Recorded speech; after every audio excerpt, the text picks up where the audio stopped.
Chapter 21. No. 21, not a monster. I watched as Toga took a nervous step back. Her scared eyes scanned me up and down while occasionally looking around for an escape route. Who are you? Toga whispered. Did my parents send you to find me? I looked over Toga's state of dress and frowned. The girl was still wearing her school uniform, but at this point, it was hard to tell it was a uniform, given how dirty it was.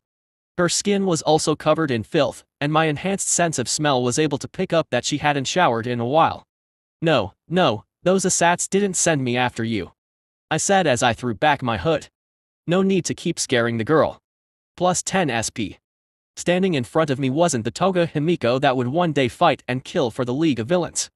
No, this was the Toga Himiko which had recently went through a mental breakdown.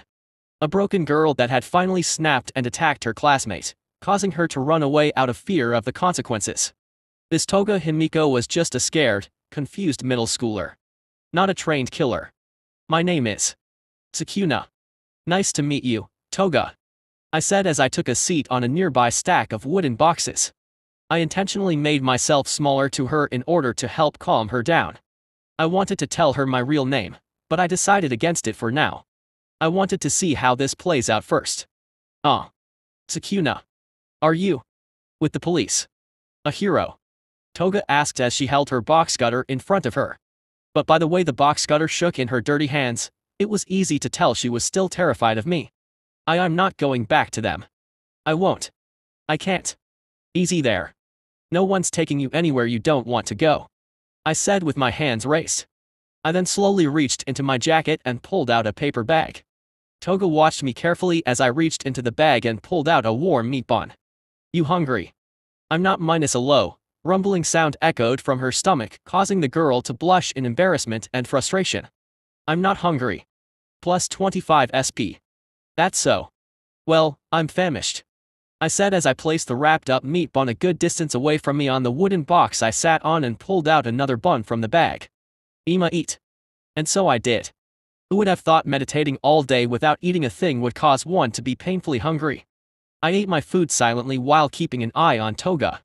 She looked away from me toward the other end of the alley but then back at the waiting meat bun. Her stomach rumbled again, causing her to grimace. She then shuffled closer and snatched the meat bun away. Toga quickly unwrapped the bun and began to eat with gusto. These buns are my favorite.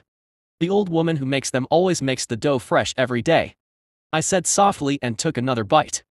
She doesn't just make meat buns, though. There's a multitude of flavors, too. Toga ignored me and continued to eat like a starving animal. I smiled and slid over another bun for her, which she quickly took while throwing me a suspicious glare. I like sweet things. That's so. I smiled at her and then brought out a canister. Water. Toga paused mid-bite and eyed the canister suspiciously. I chuckled, took a sip from it, and then held it back out. See? It's not poisoned or anything. Plus 10 SP. It's not like it would do anything to me if it was. Toga frowned and then snatched the canister out of my hand quickly. She eyed the finish of the canister and then back at my lips with hesitation. Finally, she gave in and took several long, thirsty gulps from the canister. When she was done, she let out a long gasp, her face contorting into a wide, satisfied smile. Her eyes then grew wide, and her arm flew up to cover her lower face. Ooh. You have a pretty cute smile there. I leaned back on the wall behind me and pointed at my teeth. I like your sharp fangs. Plus 35 SP. Why you do? Toga asked in a small, hushed voice. Her body shrank into itself as she looked at me with distrust and some hope. Oh yeah. Anyways, what were you planning on doing here, Toga? I asked as I looked down at the box cutter in her hand. What were you planning to do with that? I was. Any sense of ease Toga had built up disappeared as she returned to her flight or fight mode. Blood. Saito-kun. I didn't. He's alive, you know. That classmate of yours, I said while taking out a picture of a black-haired kid who looked like Izuku in a hospital gown. I held it out for her with an easy-going smile. You didn't kill him. Plus 40 SP. Toga's eyes were wide in surprise, and the box cutter in her hand fell on the ground as she grabbed the picture from my hand. Her legs began to shake from under her until her knees gave out, causing her to fall to the ground. Tears began to fall from her eyes as she looked down at the picture of her classmate. As Saito-kun.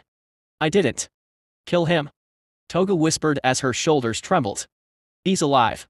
But. She then looked up at me with the saddest smile I've ever seen. But I'm still a monster. A demon. Poor girl. What have your parents done to you? Great. Now I feel like I'm the monster for wanting to use you as my points farm.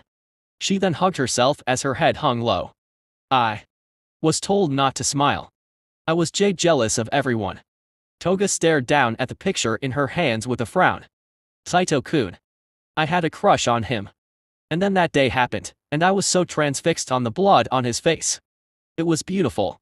But I couldn't ask him for his blood because if I did, he would say I wasn't human. Just like mother and father. I kneeled down in front of her and hesitantly placed a hand on her trembling shoulder. Even after all this time, I was still dogshit at talking to or comforting people. Especially with sensitive stuff like this. Man, where was Izuku when you needed a protagonist-powered speech? At novel banat. Toga. You're not a monster. Far from it. I've come into contact with some real monsters in human skin. You're not even close to resembling one. I said softly. Toga shook her head and leaned away from my touch. I frowned and pulled her in for a hug. A hug that she fought to escape from. Plus 40 SP. Let me go. Let me go. Toga tried to push me away, but my greater strength kept her in place. You don't even know me. But I do know you. At least, a version of you. Listen to me. I grabbed her face so she could look me straight in the eyes.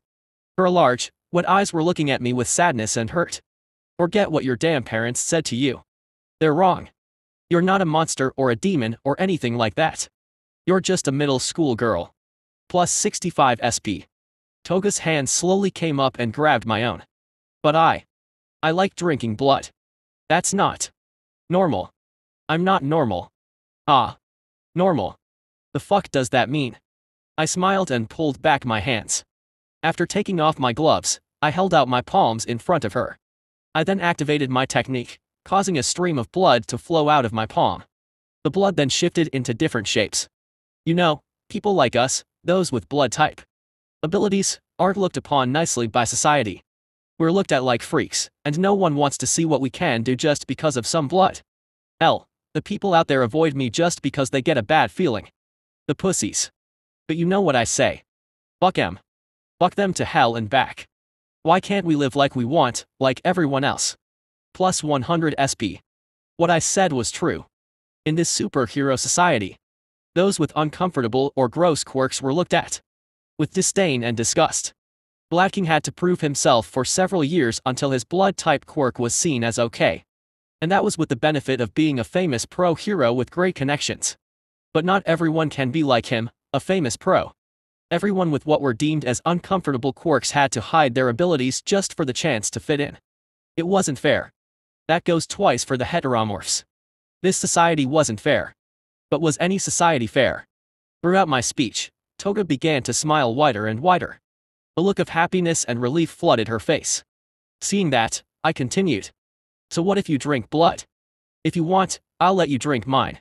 I grinned at her and slid back my sleeves in order to hold out my bare forearm for her to bite. She looked down at my forearm with a deep desire.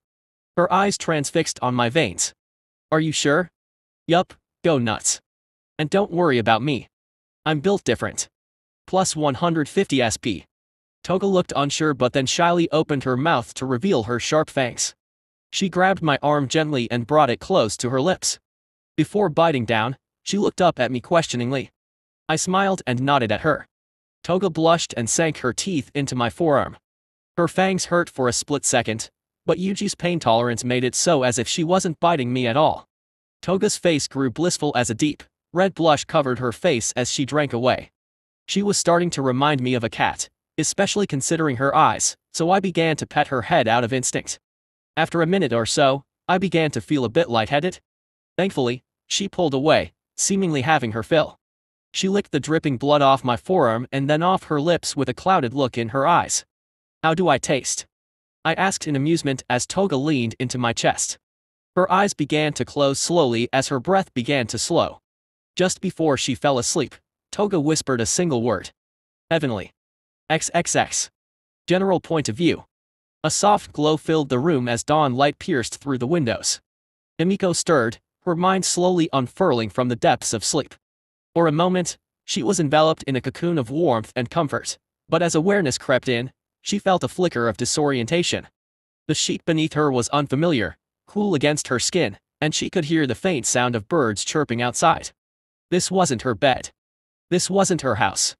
Himiko's eyes snapped open, blinking against the brightness, and she quickly propped herself out of bed. She looked around the bare room. The floors were made of pristine hardwood, and the walls were painted soft beige. A large dresser and desk stood on the other side of the room. A gentle breeze rustled the leaves outside, casting fleeting shadows across the space, creating a dreamy yet unfamiliar atmosphere. Panic fluttered in her chest as memories from the night before began to assemble.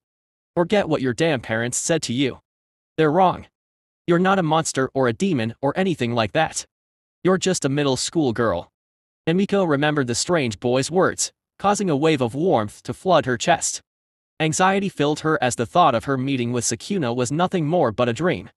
Himiko swung her legs over the side of the bed. The chill of the wooden floor met her bare feet, grounding her in reality. Himiko noticed that she was still in her dirty, tattered school uniform. This gave her a sense of relief that nothing had happened to her while she was asleep. She took a deep breath, attempting to calm the whirlwind inside her. No, it wasn't a dream. Last night was real. Right? Himiko said as she stepped through the sliding shoji door. The soft sound of the door gliding on its track welcomed her into the gentle tranquility of the traditional Japanese home Himiko found herself. The coolness of the hardwood floors enveloped her bare feet, their cool texture comforting beneath her as she took a moment to breathe in the faint scent of cedar that lingered in the air. Sunlight filtered through the rice paper screens, casting delicate patterns on the floor and illuminating the carefully arranged tokonoma, a small alcove that displayed a simple yet elegant piece of art, a hanging scroll depicting serene mountains, accompanied by a single ikebana flower arrangement. As she moved further inside, the dim light of the interior contrasted with the vibrant garden colors visible through another shoji window. The well-kept garden, with its moss-covered stones and neatly trimmed bonsai trees, beckoned with the promise of peace. The gentle rustle of leaves in the breeze and the distant sound of flowing water from a small stone basin added to the natural atmosphere. Continuing her exploration, she found a small library full of books and manga. Stepping inside, Himiko looked over to a reclining chair where a novel sat on the armrest. Losing interest, she then walked out into the strangely Western-styled living room. Himiko perked up when she heard the sounds of swooshes cut through the air. Despite her apprehension, Himiko walked to the shoji door that led outside. Sliding the door open, she saw a vast open courtyard where a young black-haired boy her age was going through several katas with his black and gold staff. The boy was dressed differently from last night, now in a black martial arts gi. However, Himiko could still recognize him as the boy who voluntarily gave her his blood. Oddly enough, he lacked the sharp black tattoos from last night, and his hair wasn't brushed back. It now sat in a loose, wild fashion on his head. Sukuna? Himiko asked carefully, her cheeks tingling as a blush grew. Sukuna quickly stopped an overhead swing with his staff and turned to her with a small smile, sending a wave of warmth through Himiko's body. Ah, Toga. You're finally up, Sukuna said as he walked over to her with his staff over his shoulders. You hungry? Sukuna then looked her up and down, causing Himiko to feel self-conscious suddenly. Actually, how about a bath first? And some new clothes. Chapter 22, No. 22. New roommate. After throwing Toga's dirty clothes in the wash, I returned to the kitchen to start breakfast while she cleaned herself up. While I wasn't the greatest cook, I was decent at making essential dishes. Now then. I tied the straps of my black apron and washed my hands. Let's see what to do. What to do? I walked over to my stove and flicked on the heat while placing a non-stick pan on the burner. From there, I walked over to the fridge and pulled out several ingredients for my planned meal: steamed rice, miso soup, grilled fish, and various side dishes. A traditional Japanese breakfast. Personally, I would have gone with some waffles and bacon, but I didn't know what Toga liked to eat. Well, other than sweets. Better to go with something familiar. As I lost myself in the cooking rhythm, I heard Toga's soft footsteps approaching. I looked away from the cooking fish to see her clean as a whistle while dressed in some of my old clothes. They were from when I was a little younger, so they fit her pretty well. Her blonde hair was no longer crusty and dirty, it was now soft and with a bright sheen. Toga paused at the entrance of my living room and looked at me awkwardly. Her hands and feet moved around nervously. At novel banadat. Go on, take a seat. I flipped my fish over to see some beautiful grill marks. Food should be ready soon. Make yourself at home. Okay, Toga muttered and walked over to the dining table. Plus 10 SP. Taking a seat, she watched me cook with attentive eyes that reminded me of a curious house cat. I grinned at the mental visual. Soon enough, I finished cooking today's breakfast and placed all the dishes on the table. After removing my apron, I sat in front of Toga and grabbed my chopsticks to eat. I paused as I grabbed some rice when Toga didn't grab her eating utensils. What's up? Oh, it's just that you didn't give thanks. Toga lifted her hands and placed them together. My parents said to always give thanks before eating. Ah, right? Forgot that was a thing. Plus 10 SP. I nodded, placed my chopsticks down, and pressed my hands together. We both gave thanks and began eating our food. As we ate, Toga looked at me nervously and then over to the empty chairs beside us. Are your parents not going to join us? Toga said as she sliced a piece of her fish. Her chopsticks shook as she tore the flesh into pieces. Nah, I don't got any parents. They died during a villain attack a couple years back. I said in what I hoped was a calm tone as I sipped my soup. It's just you and me here, Toga. So relax. No one's going to jump out and take you away. Oh, I'm sorry to hear that. Plus 15 SP. This is weird. I'm so used to the crazy yandere version of Toga that it almost feels like I'm talking to another person. I couldn't help but wonder just what the original Toga Himiko went through in her years of running from the police and killing who she wanted for blood. Living on the streets really does change a person. It's fine, it's fine. Now then. What do you plan on doing? I asked as I turned serious, causing Toga to stiffen. Once your clothes are done being cleaned, you're free to go. I'm not holding you here against your will. You're free to leave anytime you want. Toga looked down at her half-eaten miso soup with unsure and reluctant eyes. I don't know what to do. I can't go back home. The police, my parents, everyone. They're looking for me. I don't want to go to jail.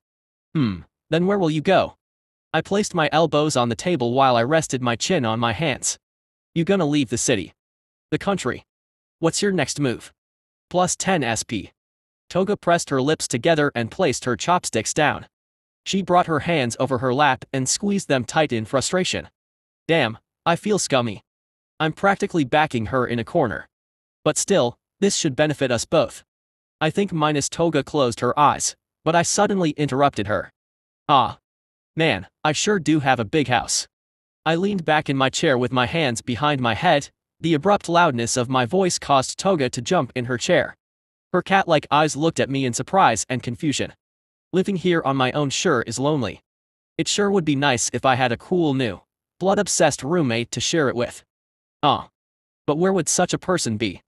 I leaned forward and made an exaggerated thinking motion. I then grinned at her. You know anyone like that? Plus 30 SP. I don't understand. Why? Why are you doing all this? Toga asked with genuine confusion. Why are you being so kind to me? Ain't that the million-dollar question? There was no way I could up and say I wanted to keep her around to farm points. No, that would be ridiculous.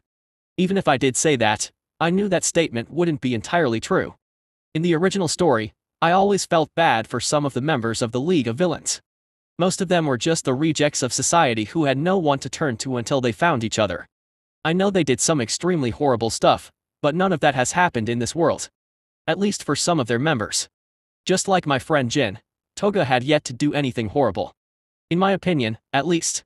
Sure, she attacked and nearly killed her classmate, but that was an accident due to her mind cracking under years of verbal abuse and pressure to conform. With that in mind, I can't help but feel a sense of responsibility towards her. Maybe it's because I see a different side of her, a side that's vulnerable and in need of help. This Toga could still be saved. She could still have a future, a happy ending. And I wanted to give her that. Not because I was some hero or pillar of justice, but because I couldn't ignore her pain. It was simply because I wanted to do so. I swear, Izuku was a bad influence on me. I wish I could say I was doing this out of the kindness of my heart. But humans aren't like that, I said while looking out at my courtyard from the still open shoji door. I suppose you could say I helped you out of a whim. But that just sounds like a flimsy excuse. Then why? I guess I just wanted to help you. I turned back to her and smiled. I wanted save Toga Himiko. It's as simple as that. Plus 50 SP. A long silence fell over my living room as Toga stared at me wide-eyed. Her right hand rose over her heart, and she tilted her head down so her bangs hid her face. Her other hand rose and swiped across her eyes where hidden tears no doubt fell. You mean it? I do. You don't think I'm a monster? I don't. I told you already, didn't I? You're just a cute middle school girl with a pretty smile. You're not a monster or anything like that. Okay, Toga whispered before she sat up straight. She had a large, pretty smile as she looked at me with an emotion I could not quite place. I'll be in your care then. I nodded and smiled back. Welcome home, Toga. Plus 150 SP. Himiko. Call me Himiko. You got it. Oh, by the way, my actual name is Shimizu Suta. I like Sukuna-kun better. XXX. General point of view. Izuku-kun. Over here. Midoriya Izuku looked over to see his blue-haired friend, Haze Keiko, waving at him from his classroom entrance.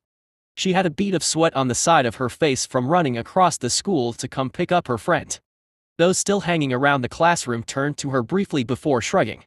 Keiko's presence had been a repeat occurrence in the room. Hey-san. Izuku said as he quickly placed his books into his school bag. What are you doing here? Keiko grinned and lifted a packed lunch. Wanna have lunch with me? Oh. Yes. Of course. Izuku blushed in embarrassment as he stood up from his chair with his yellow backpack strung on his back. I just have to go buy some. Ah, don't worry about that. I made some extra, so you're welcome to eat it. Are you sure? I don't want to be a minus. You're no bother, Izuku-kun. Now let's go eat. Izuku smiled as he and Keiko walked through the halls of Oldera Junior High. The halls were rather packed, with students moving to their preferred lunch spots or heading to the cafeteria. Despite that, the two quickly reached their favorite place, a bench under a large tree in the school's open courtyard. Once they were situated, the two began to eat Keiko's packed lunch. At the same time, they chatted about random topics, primarily topics revolving around the newest pro heroes around the world, or All Might. In the end, they ended up focusing on the subject of the latest TV anime that was released a month ago. You know, I still can't believe how cool the Teenage Mutant Ninja Turtles are. I thought the manga was great, but the anime adaptation somehow elevated several of the manga's panels. Izuku said as he grinned in excitement while holding the last volume of TMNT. Keiko nodded with a smile as she placed the empty lunchboxes into her school bag. Right? I mean, 4 mutant turtles trained in ninjutsu living in the sewers. What's not to love? Oh. Who's your favorite? That's a tough question. I think I have to go with Leonardo. He's the leader and so disciplined. I really admire his dedication. Good choice. I like Raphael. He's got that whole tough guy thing going on, but you can definitely see his softer side, too. I appreciate his passion. He kinda reminds me of Su-chan a little. True. Raphael does have that intense attitude like Suta-san. What do you think about their dynamic as brothers? Izuku asked. It's awesome. They balance each other out so well. You've got Leo's focus, Raph's aggression, Donatello's brains, and Michelangelo's carefree spirit. It's like a perfect recipe for adventure. Keiko said as she held up a finger with each point she made about the Turtle brothers. And it teaches a good lesson about teamwork. Even though they argue sometimes, they always come together when it counts. Exactly. Speaking of which, do you remember that scene where What the hell are you two nerds doing here? Izuku and Keiko both stopped their excited conversation to look over at the 3 newcomers. Standing a few meters away were Bakugo Katsuki and his 2 ever-present followers. Katsuki had his hands in his pockets while an annoyed expression marred his face. The 2 followers behind him looked at one another with nervous expressions before they forced on looks of confidence. Kachan, Izuku said evenly. Keiko frowned as she turned to Katsuki. We were just having lunch. Oh, yeah. Well, keep it down. I don't need you and your little girlfriend bothering me with all your geek talk, Deku. Katsuki said with his usual loud bravado as he glared at Izuku and Keiko. As she's not my girlfriend, Kachan. San is just my friend. Izuku said with a slight blush on his face. Bakugo-san. Did you perhaps stub your toe this morning? Keiko said with a kind smile, causing Katsuki to twitch and turn to her with a snarl. Oh my, such a nasty look. Do you have something in your eye? What did you say, you bitch? It seems all your little explosions have caused you to be hard of hearing. You should get that looked at. It would be a shame if you became deaf in a few years. Keiko said as she placed her hands on her knees, a calm smile on her face. Izuku sighed and looked over to his friend nervously. San, Izuku whispered to try to calm down his friend. Calm down. To Izuku's knowledge, Keiko was usually a very happy and positive person. Over the last 2 years, she had been a bright light in his life.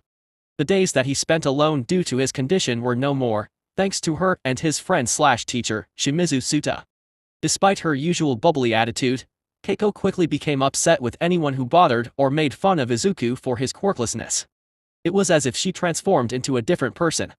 This change was both frightening and flattering for Izuku. Who do you think you are, huh? Katsuki growled as he took a step forward to Keiko but didn't move any further. That guy isn't here, yet you're so confident. You think you're stronger than me. Is that it? Keiko suddenly lost her smile and stood up with her hands on her hips. I don't like fighting, Bakugo-san. So, I'll use my words instead. Please leave Izuku-kun and myself alone. We only have a few minutes left of lunch, and we don't want to waste them bickering with you. Ah. You damn minus. Kachan. Izuku stepped beside Keiko and turned to Katsuki with a nervous but stern expression. That's enough. There's no need for us to argue. We'll tone down our volume so we won't bother you, okay? Katsuki looked stunned at Izuku's sudden boldness. His red eyes looked over Izuku's body to see that his lithe muscles sat under his school uniform. Even the way he stood was steady and loose, as if ready for anything. Deku. You. Katsuki grit his teeth tightly as he stared into Izuku's unflinching eyes. Damn you, just how much have you changed, Deku? Is it all because of that guy? Katsuki thought angrily. Damn you. Damn him. Bakugo-san. I think minus the boy with the long hair, nervously said as he looked around the courtyard where several students were watching the altercation. Some were even whispering about how Katsuki was trying to fight Keiko, one of the student body's favorite students, due to her happy and bubbly personality. I think we should back off before someone calls a teacher. Katsuki spun around to yell at him and noticed that several students were indeed watching him. Some of them even had their cell phones out to record them. Not wanting to get in trouble and possibly ruin his chances of getting into his dream school, UA High School, Katsuki sucked his teeth and began walking away. This isn't over, Deku, Twin Tails. Not by a long shot. Katsuki said as he and his followers left the courtyard. Izuku sighed in relief and turned to Keiko, who was rubbing her head in exhaustion. That guy sure is a ball of nerves. He's not that bad. Keiko squinted her eyes at Izuku, causing him to shrink under her gaze. I'll believe it when I see it. She then sat back down and grabbed the TMNT volume that Izuku had placed on the bench. Now then, where were we? Izuku smiled and sat beside Keiko. The two of them fell back into their conversation until the school bell rang. Chapter 23, No. 23, Hard Way. Hey, you okay? You're making our team look like shit. Oh yeah. I'm fine. Just a bit tired. Rubbing my face with my hand, I looked over at Twice from the couch we were sitting on with tired eyes. The two of us were playing the latest installment of Call of Duty. I looked at my score and saw that I was going negative while Twice was on the top of the scoreboard. Fucking try hard. Perhaps you've been taking on too many hours at work. Nah. He just needs to drink more coffee, is all. Twice's fingers clicked on his controller with rapid speed and skill. The man was racking up kill after kill with effortless ease. I'll give the man this, he's a god-tier gamer. I guess that's part of it, I muttered as I tapped away on my controller. I cursed when my character was sniped from across the urban map we were on with a perfect headshot. Damn you, Noob Master 69. It's always you. Oh yeah, that guy is pretty good. He's nothing compared to me. The scrub. I smiled lazily as Twice and I continued playing through several more matches. As we did, my mind melted away into what I'd been up to during the past few weeks. My newest roommate and friend, Himiko, had quickly settled in with me after our little talk. It didn't take long for her shy and reserved personality to melt away into a more happy and playful one, similar to the one her main canon counterpart had. As a welcome home present, I took her out incognito to one of the nearby shopping centers so she could buy some clothes and fill out her room with whatever she wanted. She was hesitant to take advantage of my money, but I waved that away. At this point, money wasn't a big concern to me with all my sources of income. After receiving the green light, Emiko went absolutely crazy on her shopping trip. She went from store to store, picking and choosing everything that looked cute to her. Don't even get me started on how many hours we spent clothes shopping. My poor wallet sure took a hit that day. Despite the hit my finances took, Emiko's bright and free smile somehow made it worth it. From there, the two of us lived together as any two good roommates would. We each had our fair share of responsibilities and tasks to help around the house. Emiko even offered to take care of our meals. Something about not wanting to be a complete freeloading sponge. Despite her much happier disposition now, I knew she couldn't continue living like this. I didn't want her to constantly look over her shoulder for police, private investigators, or even heroes, worried that she might be arrested for the crime she committed. That's not the life I wanted her to live. I wanted her to be free to do what she wanted. This meant I would soon have to enact that plan to ensure it happened. Moving on from my blood-obsessed blonde friend, May had begun to move on from her large projects to much smaller, more focused inventions. These were more in line with the support gear heroes would use in their line of work. Which meant I was up for several more hours of testing each new brainchild of hers. Some of which exploded in our faces. Inventing and testing weren't everything May and I did together over the weeks. I had decided that she needed to get out of her workshop more, so I took her out to explore the city more often, much to her annoyance. Thankfully, it didn't take that long for her to forget about her babies and ease into having fun with me as we traveled around. I can still remember her ecstatic expression when I took her to the yearly Tokyo Inventors Convention. She was like a kid at a candy store, going from stand to stand, peppering the overwhelmed inventors with thousands of questions. Thankfully, when it came to hanging out with Izuku and Keiko, they were a welcome break from the craziness of my pink and blonde-haired friends.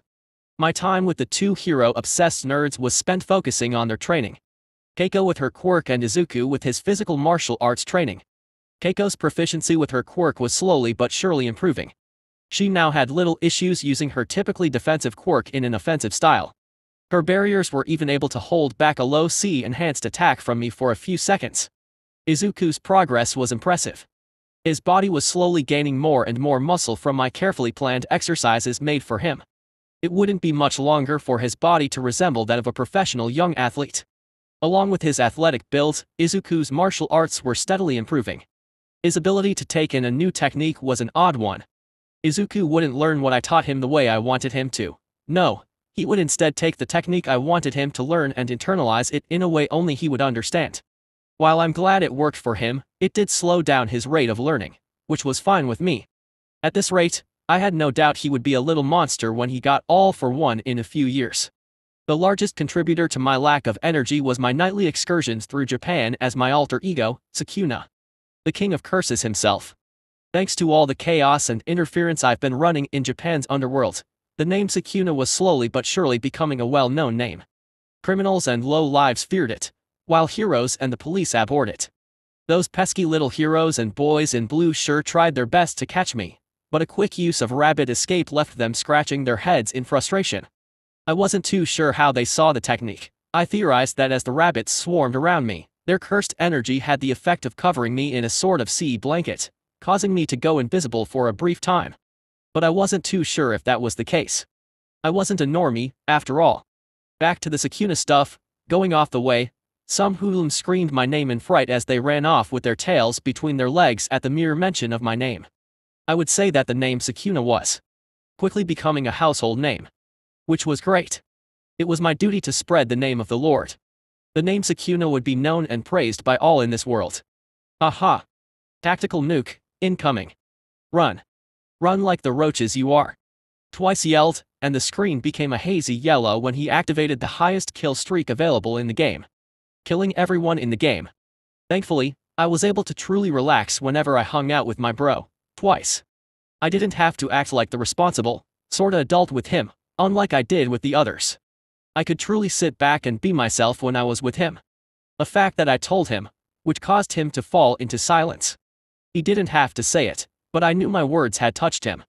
Playing video games, watching movies, and making fun of tourists were just some of the few things the two of us did. It was fun and relaxing.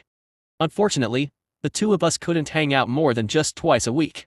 I wasn't sure who he rolled with, but they've been really busy making big money moves lately. How did I know it was big money? One look at his vastly improved apartment was an easy way to tell. It was no longer a run-down place with little to no furniture. It was now full of several personal items and cool stuff.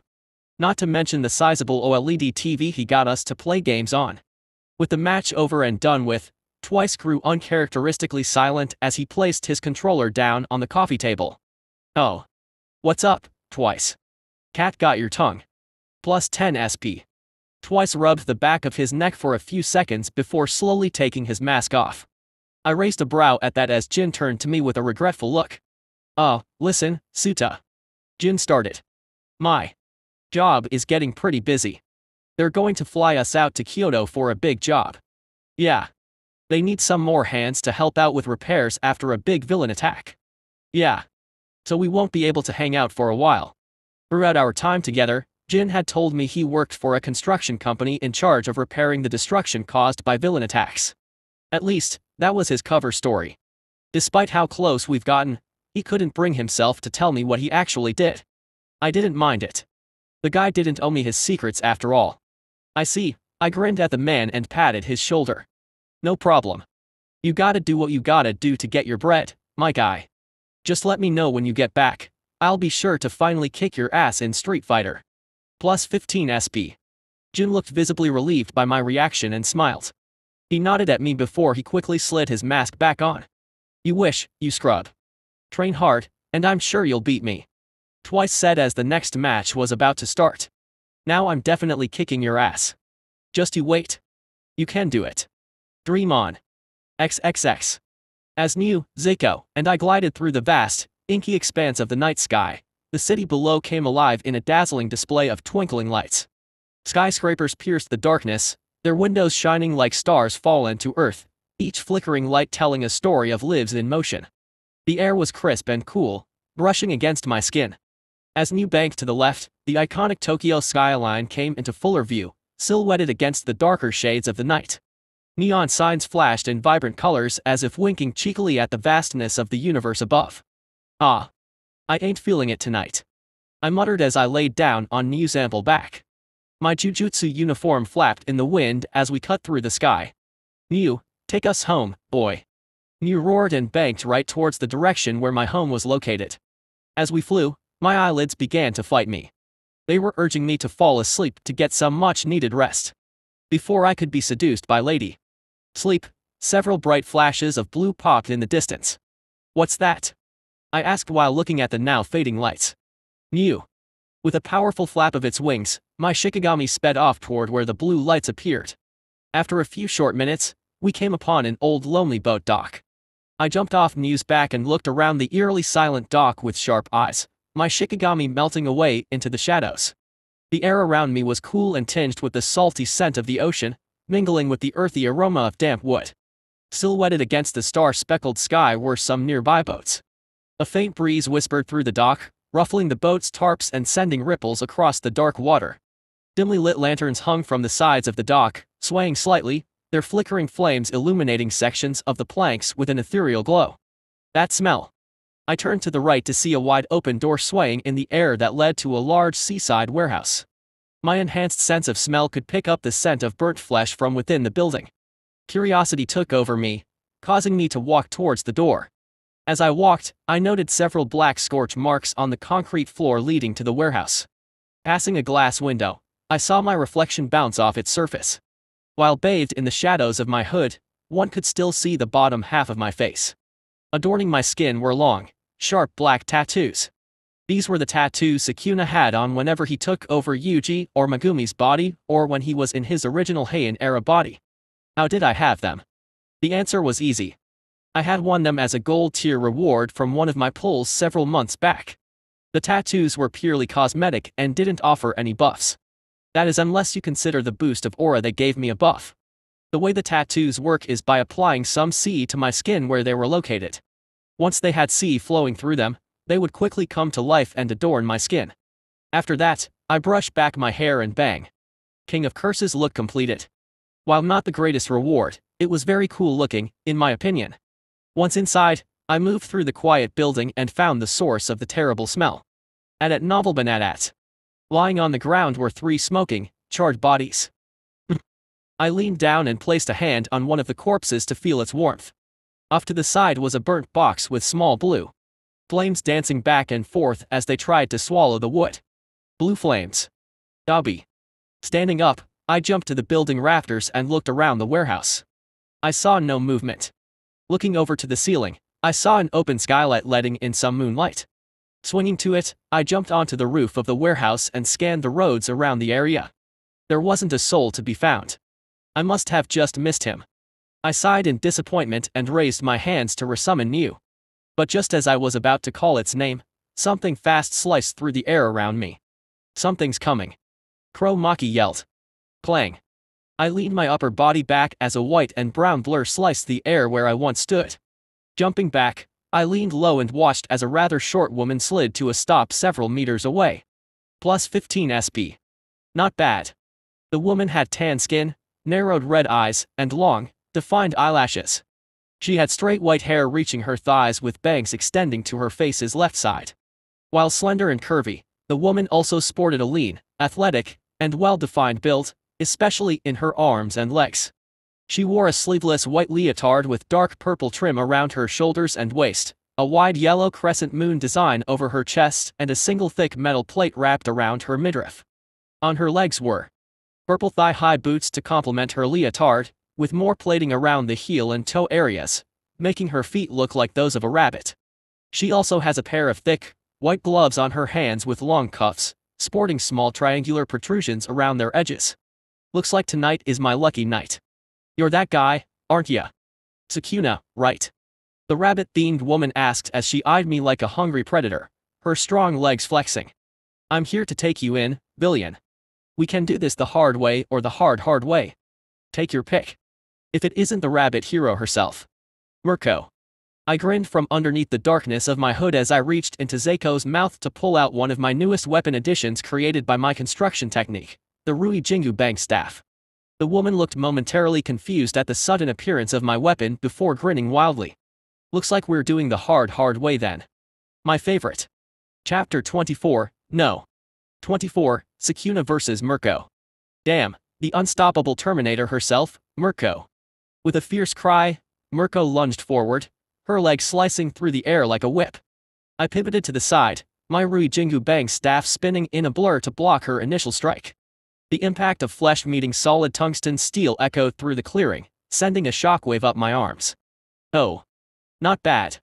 You must be pretty strong to be able to take on one of my kicks. Mirko yelled as she glared at me. Ah. If this is all you got, this will be a disappointing fight. I roared back. Plus 20 SP. Mirko's left eye twitched at my provocation, causing me to grin. In the original series, Mirko, or Usagi-yama Ruma, was one of Japan's strongest heroes. The woman was an unstoppable force of nature. During her fight with the High Ends, Mirko continued fighting despite losing her limbs and getting extremely injured. In other words, she wouldn't stop coming after me unless I knocked her out or killed her. Killing her wasn't an option, she had an important role to perform in the future, and I didn't want to be labeled as a hero killer either. And I didn't want to deprive this world of her thunder thighs. Damn, these teenage hormones. Using New or the insect-like wings from my construction technique to escape would be easy. Mirko had no way of chasing a flying opponent. Sure, she could try pursuing me on foot, but she couldn't keep up for long. But I didn't want to run. No, I wanted to test myself against her. Right here and now. I wanted to see how my refined martial arts prowess did against an actual pro. Let's see. I currently have the 10 shadows, cloning, bird manipulation, and ratio equipped. My eyes looked over at the nearby body of water. Disaster tides would have made this a breeze. Oh, well. Let's see how pure skill and sea enforcement alone can do first, I whispered, my staff held at the ready. Seeing her move again, I countered by thrusting my staff forward, aiming for Mirko's midsection. She ducked low, the golden tip of the staff grazing the top of her head as she rolled to the side. I was hoping I would run into you eventually. Who would have thought tonight was my lucky night? Mirko said with an excited grin. I'll do the police and those weak heroes a favor by taking you down. Quickly regaining her footing, Mirko launched a flurry of kicks, one after another, each kick more powerful than the last.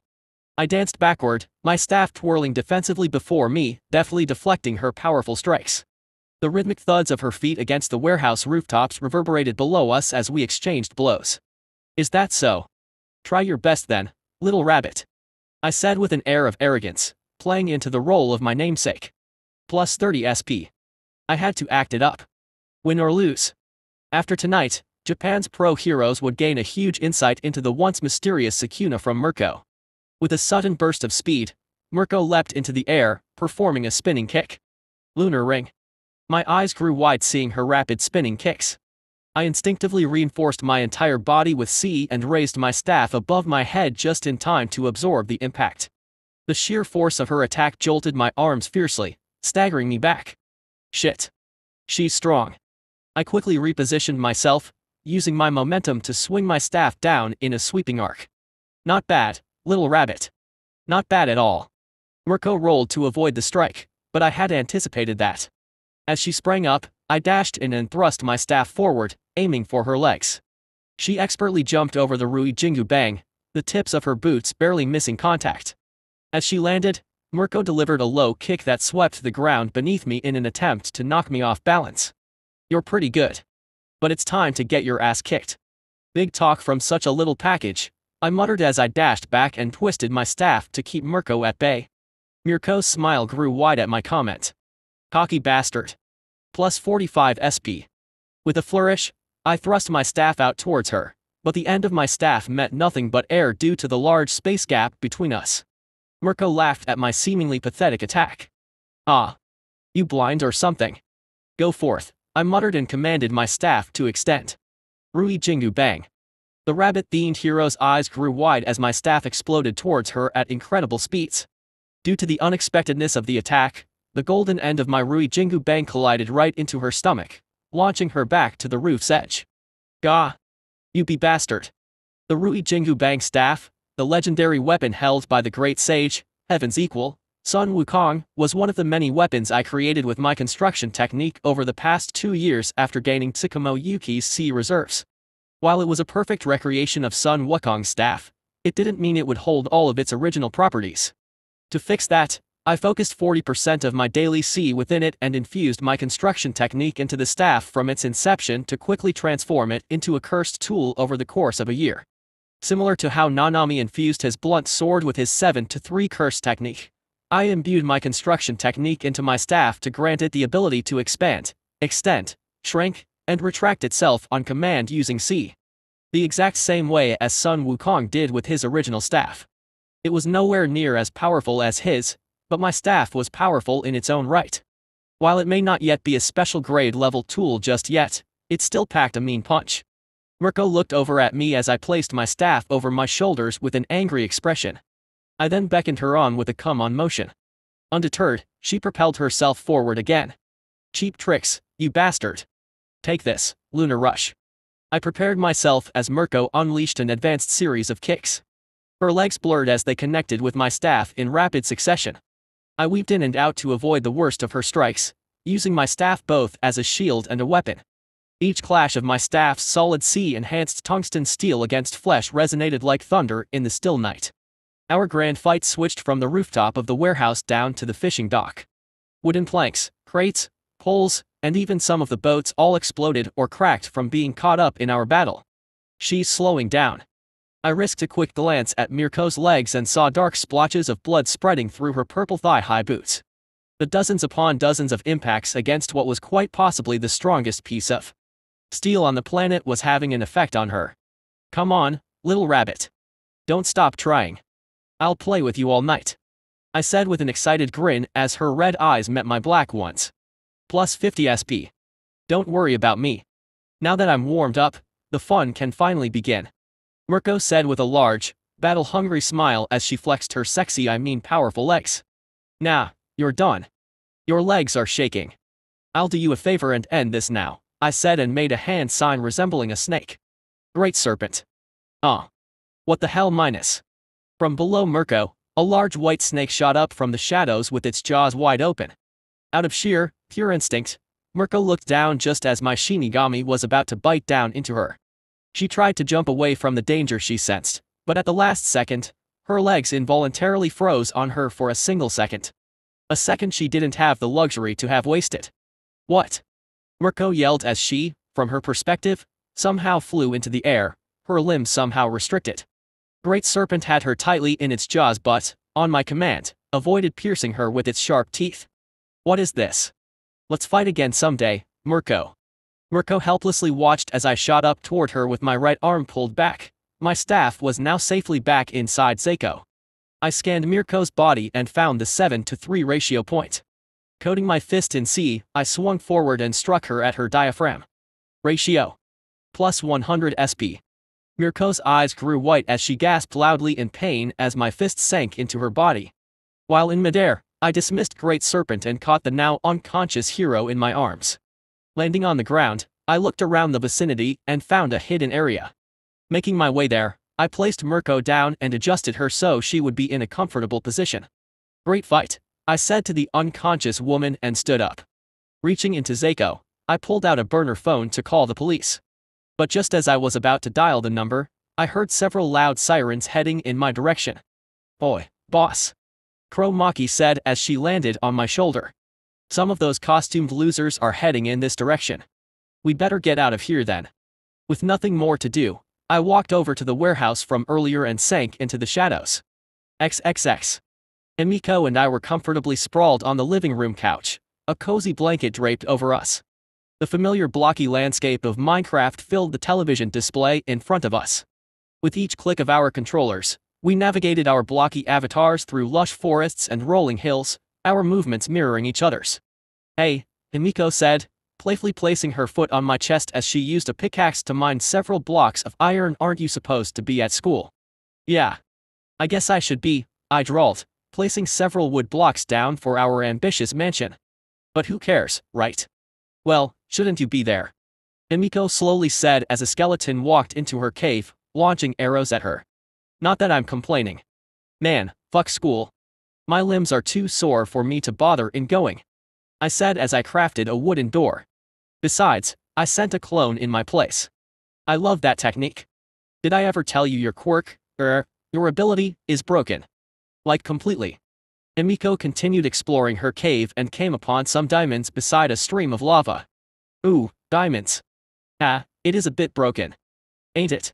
After her first week of living with me, Emiko finally mustered the courage to ask about my quirk. Seeing no problem in explaining how my abilities worked to her, I described the concept of curse energy. At first, she was skeptical, but when I had her try on one of my pairs of Maki's specialized glasses, I was able to show her Seiko and my Shikigami. From there, I told her what I was currently capable of. Safe to say, Emiko was both amazed and in disbelief at my laundry list of abilities. I was a little worried about revealing the truth to her at first, but after a couple of weeks together, Emiko had proven herself to be an extremely loyal person. At novel banadat. A very touchy person but still loyal. After that, telling her what I did at night was easy. That is, without all the gruesome and darker things I encountered or did. All she knew was that I was some sort of vigilante. This was an easy sell to her, considering the way we first met. Hey. Yeah. What do you say about finally meeting some of my friends? What do you think? I looked away from the game and stared at Himiko with a genuine smile. Plus 20 SP. Himiko looked taken aback and quickly became excited. She placed her controller down and crawled over to lay on my chest, her arms around my neck. Really? Himiko yelled, seemingly oblivious or uncaring of our current situation. I can finally meet Mei-chan, Keiko-chan, and Izuku-kun. You mean it? Yeah, I think so. Now that you have a better handle on your impulses, thanks to the daily doses of blood I give you, I think it should be fine. I brushed back her loose blonde hair with a smile. I trust ya. Plus 40 SP. Himiko smiled widely with a rosy red blush and shoved her face into my chest, causing me to wince. Ah, sorry. It's fine.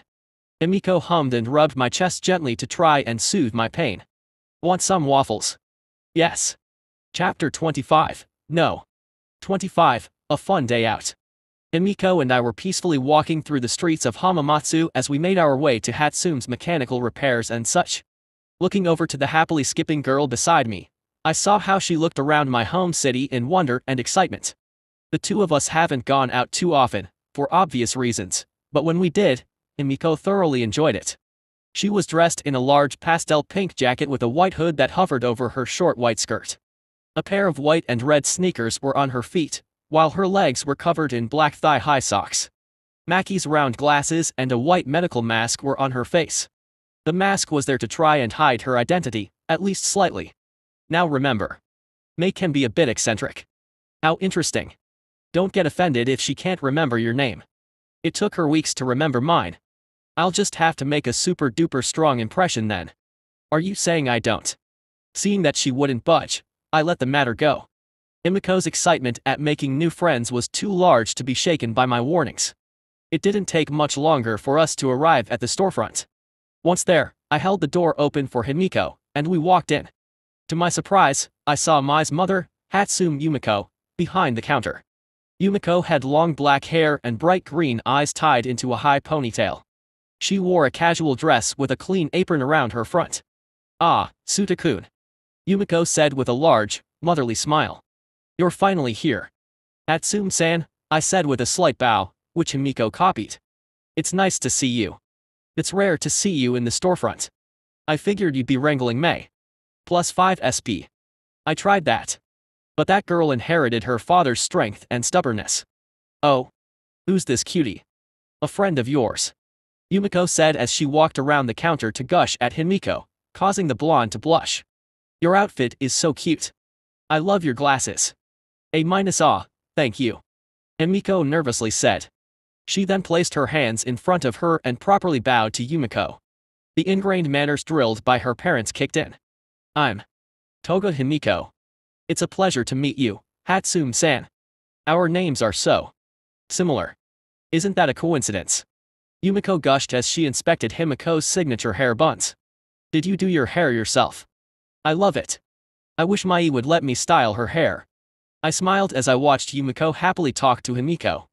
Despite being thrown off by the woman's bright and motherly personality, Himiko quickly regained her cheer. The two then entered a long chat over what outfits they thought were cute and how they go about styling their hair. I wonder if Himiko was ever able to talk to her own mother like this. But knowing how they treated her, probably not. This must be new to her. Unconsciously, my right fist began to tighten in anger. The quick snippets I read in the original timeline were just scratches on the surface of what Himiko's parents did. I didn't want to think of what kind of life she had to live under her parents. "Let's go, Mai. Suta is here." "No. Take me back. This is kidnapping. I can't kidnap my own kid." I snapped out of my dark thoughts at the sound of Minato's and Mai's loud voices and noticed that my nails had dug into my scarred palms, causing some blood to seep out. I quickly created some bandages with my construction technique and wrapped them around my palm. You can't imagine how hard it was to get her out of her workshop. Don't even get me started on what I had to do to get ready, Minato said as he walked into the room with a dressed-up Mei under his arm. "Thanks for taking her out, Suta. Gods know she needs some fresh air." "It's no problem, Hatsume-san," I said as Yumiko and Himiko watched Mei struggle to escape from her father's hold. +5 SP at novelbanat. "Suta. How could you?" Mei muttered as she was placed on the ground. She was dressed in some casual clothing, which consisted of sneakers, jeans, a jacket, black gloves, and steampunk goggles. She even had her travel tool set on. The betrayal. "Why would you do this to me? I told you I wanted to work on my newest baby today. I even invited you to watch me. +10 SP. You can't build stuff every day, Mai. You need to go outside every now and then. Spread your wings. Expand your horizons," Yumiko said with a warm smile as she placed her hands on her daughter's shoulders. "Go enjoy yourself." "Okay, sweetheart." Mei looked uncomfortable at her mother's encouragement and nodded regretfully. Yumiko always got her to listen somehow. "Okay. Great," I said, wrapping an arm behind Himiko's shoulders. "Mei, this is Toga Himiko. She's that friend of mine I told you I wanted you to meet." "Yup. You can call me Himiko. It's nice to meet you, Mei-chan. Himiko jumped toward Mei and grabbed her gloved hands with a large smile. Let's be great friends. Do I have a choice? Mei said with a defeated sigh, her hands twitching as if desperate for tools. Nope. Minato, Yumiko, Himiko, and I all said. Plus 10 SP. XXX. The train ride to Musutafu was an annoying one. Himiko wouldn't stop asking Mei dozens of questions. Usually, this wouldn't get any answers from Mei. But thanks to Himiko's acute perception skills, she quickly changed subjects and began to ask Mei about her inventions. Now, that got the pink-haired inventor Otaku to talk. And then I used a different type of polymer, which ended up doing the trick. You should have seen my baby. It was amazing. Mei said excitedly as she showed Himiko several photos on her smartphone. Her loud and crazed energy caused some of the nearby train folk to stare at her in annoyance. A well-dressed man had an irritated look on his face and was about to tell Mei off when I suddenly stepped between them and smiled at him. He swallowed whatever comment he had and slithered away. Wow. You sure are super smart, Mei-chan. Tell me, how did you come up with this baby's design? I'm glad you asked, cat eyes. You see, Damn, Himiko moved quickly. She's already on a personal features name base. Soon enough, Mei will actually remember her name. I sighed at the unfairness of it all and looked outside the windows at the speeding buildings as they blurred by. I felt a buzz in my pocket and pulled out my phone. It was a message from Keiko. Keiko, Izuku-kun and I are here. Let me know when you all are almost here. I responded by saying it shouldn't be much longer. Sending my message, I put my phone away and continued to listen to the two chattering girls. A small smile grew on my face as I watched the two enjoy themselves in their conversation. XXX. It's nice to meet you. I'm Haze Keiko. Oh, I'm Midoriya Izuku. It's nice to meet you too. I'm Toga Himiko. But you all can call me Himiko. I'm so happy to meet Suda-kun's friends. I reached out and lifted Mai's chin up from the small metal box she snuck with her, causing her to realize where she was. Oh. Remember this name. I'm Japan's No. The world's future leading genius in all things support gear and innovations. Atsu Mei. Mei said with no shame as she placed her fists on her hips. Ah, she's exactly like you said she would be. Keiko said as she and Izuku walked over to us, creating a group of 5. She then turned to Himiko and smiled. Sushin has told me that you're a great cook, Himiko-chan. We should swap some recipes. Himiko's eyes glowed with glee as she nodded eagerly. I'd love to. Oh. We should all swap numbers. You too, Izuku-kun. Huh. Me too. Izuku blushed in embarrassment from beside me. I blinked as his shirt had the words dress shirt. Oh okay. Bro, you need to calm down. I placed an arm around Izuku's shoulder and motioned to Himiko, who was happily exchanging numbers with Keiko and Mei. The latter didn't exactly know why Himiko took her phone as she tinkered with her small box. Himiko won't bite. I think. Plus 10 SP. Okay. I stepped forward and clapped my hands. Let's get this show on the road, everyone. We have a city to burn. Right? Keiko and Himiko pumped their hands in the air with excited grins. We are. TCH. I forgot to bring my flamethrower then. Mei muttered as she looked over at me from her small project. That's okay. I'll fashion up a new one in no time. Bet. I said as we all began walking down the sidewalk toward the local shopping mall. Plus 5 SP. Plus 10 SP. Plus 10 SP. Plus 10 SP. Izuku blinked in concern as he stayed in place while we all walked off. That was a joke. Right? Let's go, Izuku. Coming. XXX. The hustle and bustle of the mall filled our ears as we navigated through the crowded aisles, laughter and chatter filling the air. Bright lights bounced off the polished floors, illuminating the colorful storefronts that lined either side of the wide corridor. Seeing what apparently was a cute-looking dress, Himiko and Keiko dragged us all into a chic boutique. Come on, you guys. You have to see this dress. Keiko exclaimed, holding up a vibrant blue sundress that seemed like any other to me. Oh. You should try it on. Himiko teased as she held up a pink skirt. So cute. I want to try this on. You should. I know you'll rock it. Keiko replied with a bright smile. Really? Himiko blushed as she held the skirt tightly. She then looked over to see a black denim jacket. Oh. That jacket would look great on Mei-chan. Oh. Mei looked up from where I was holding her shoulder in order to stop her from wandering off. No thank minus before she could finish, Himiko and Keiko grabbed her wrists and pulled the pink-haired inventor off to the changing room. Suta. Help. I'm being taken. I'll remember you fondly. Mei. Suta. Plus 10 SP. After that, Izuku and I ambled over to the store's shoe section. Izuku sighed as he turned to me with a shaky grin. Man, girls can be pretty scary. True, I muttered as I raised a pair of gray and black sneakers. What do you think of these? Oh, I think they're really cool, Izuku replied as he looked over at a pair of very familiar sneakers on display. Wow, those look impressive.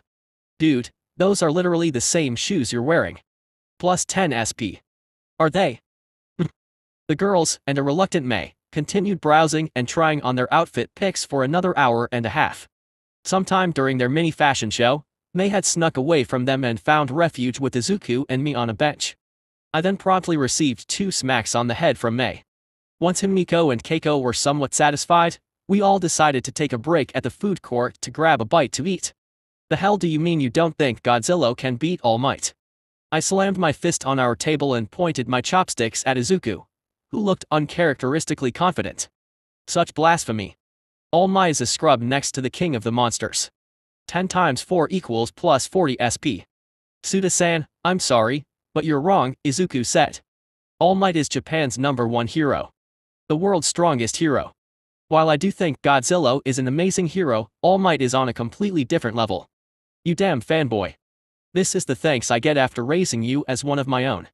I stood up and walked around the girls, who were watching us in interest as they drank their milk tea. I won't take this disrespect lying down. I'll put you down, boy. Say it. Say that All Might ain't shit next to Godzilla. Say it. Gah. I won't. Izuku stood up and stared me straight in the eyes. All Might is the best hero ever. I won't back down, not even from you, Suta-san. I grit my teeth as my fists clenched tightly. Damn. To think you've grown so much to the point of standing up to me. I see you've grown a little. Very well, I'll let this slide. I placed a hand on his shoulder and smiled at him. I'm proud of you, Izuku. Suta-san. 10 times 4 equals plus 40 SP. Keiko, Himiko, and even Mei turned to one another in confusion. What just happened? Mei asked as she tilted her head. Keiko shrugged as she sipped on her drink. I don't know. I stopped trying to make sense of what Su-chan does or says after we turn 6. This must be a guy thing then, Himiko said as she held a finger on her chin. Very interesting. XXX. After a few more hours of wasting time and messing around at the mall, we all agreed to go watch a movie at a nearby theater. Total SP, 8,619. Man, today has been a treasure trove of points. I smiled over at my group of friends as they bickered over what movie we should watch. Then again, I have been saving my points up for a wild gambling night. Izuku and Keiko tried to get everyone to watch the newest superhero movie. At the same time, Mei wanted to watch a documentary on the 100 years of innovation of hero support items. Himiko was trying to convince everyone to watch a horror movie. I was more than happy to let them figure out how we were going to waste 2 hours from the comfort of this cushioned seat I sat on. Leaning back, I looked around at the busy movie theater lobby, where several people ambled about. That's her. Isn't it? Yeah. She fits the description. I turned to see 3 police officers walk through the theater's main entrance. They had steady and determined looks on their faces as they headed straight towards my group of friends. Specifically, towards Himiko. Ah, shit. I stood up and made 2 hand signs. My twin divine dogs and several rabbits rose from my shadows. Go warn, Himiko. My divine dogs nodded and ran off towards her.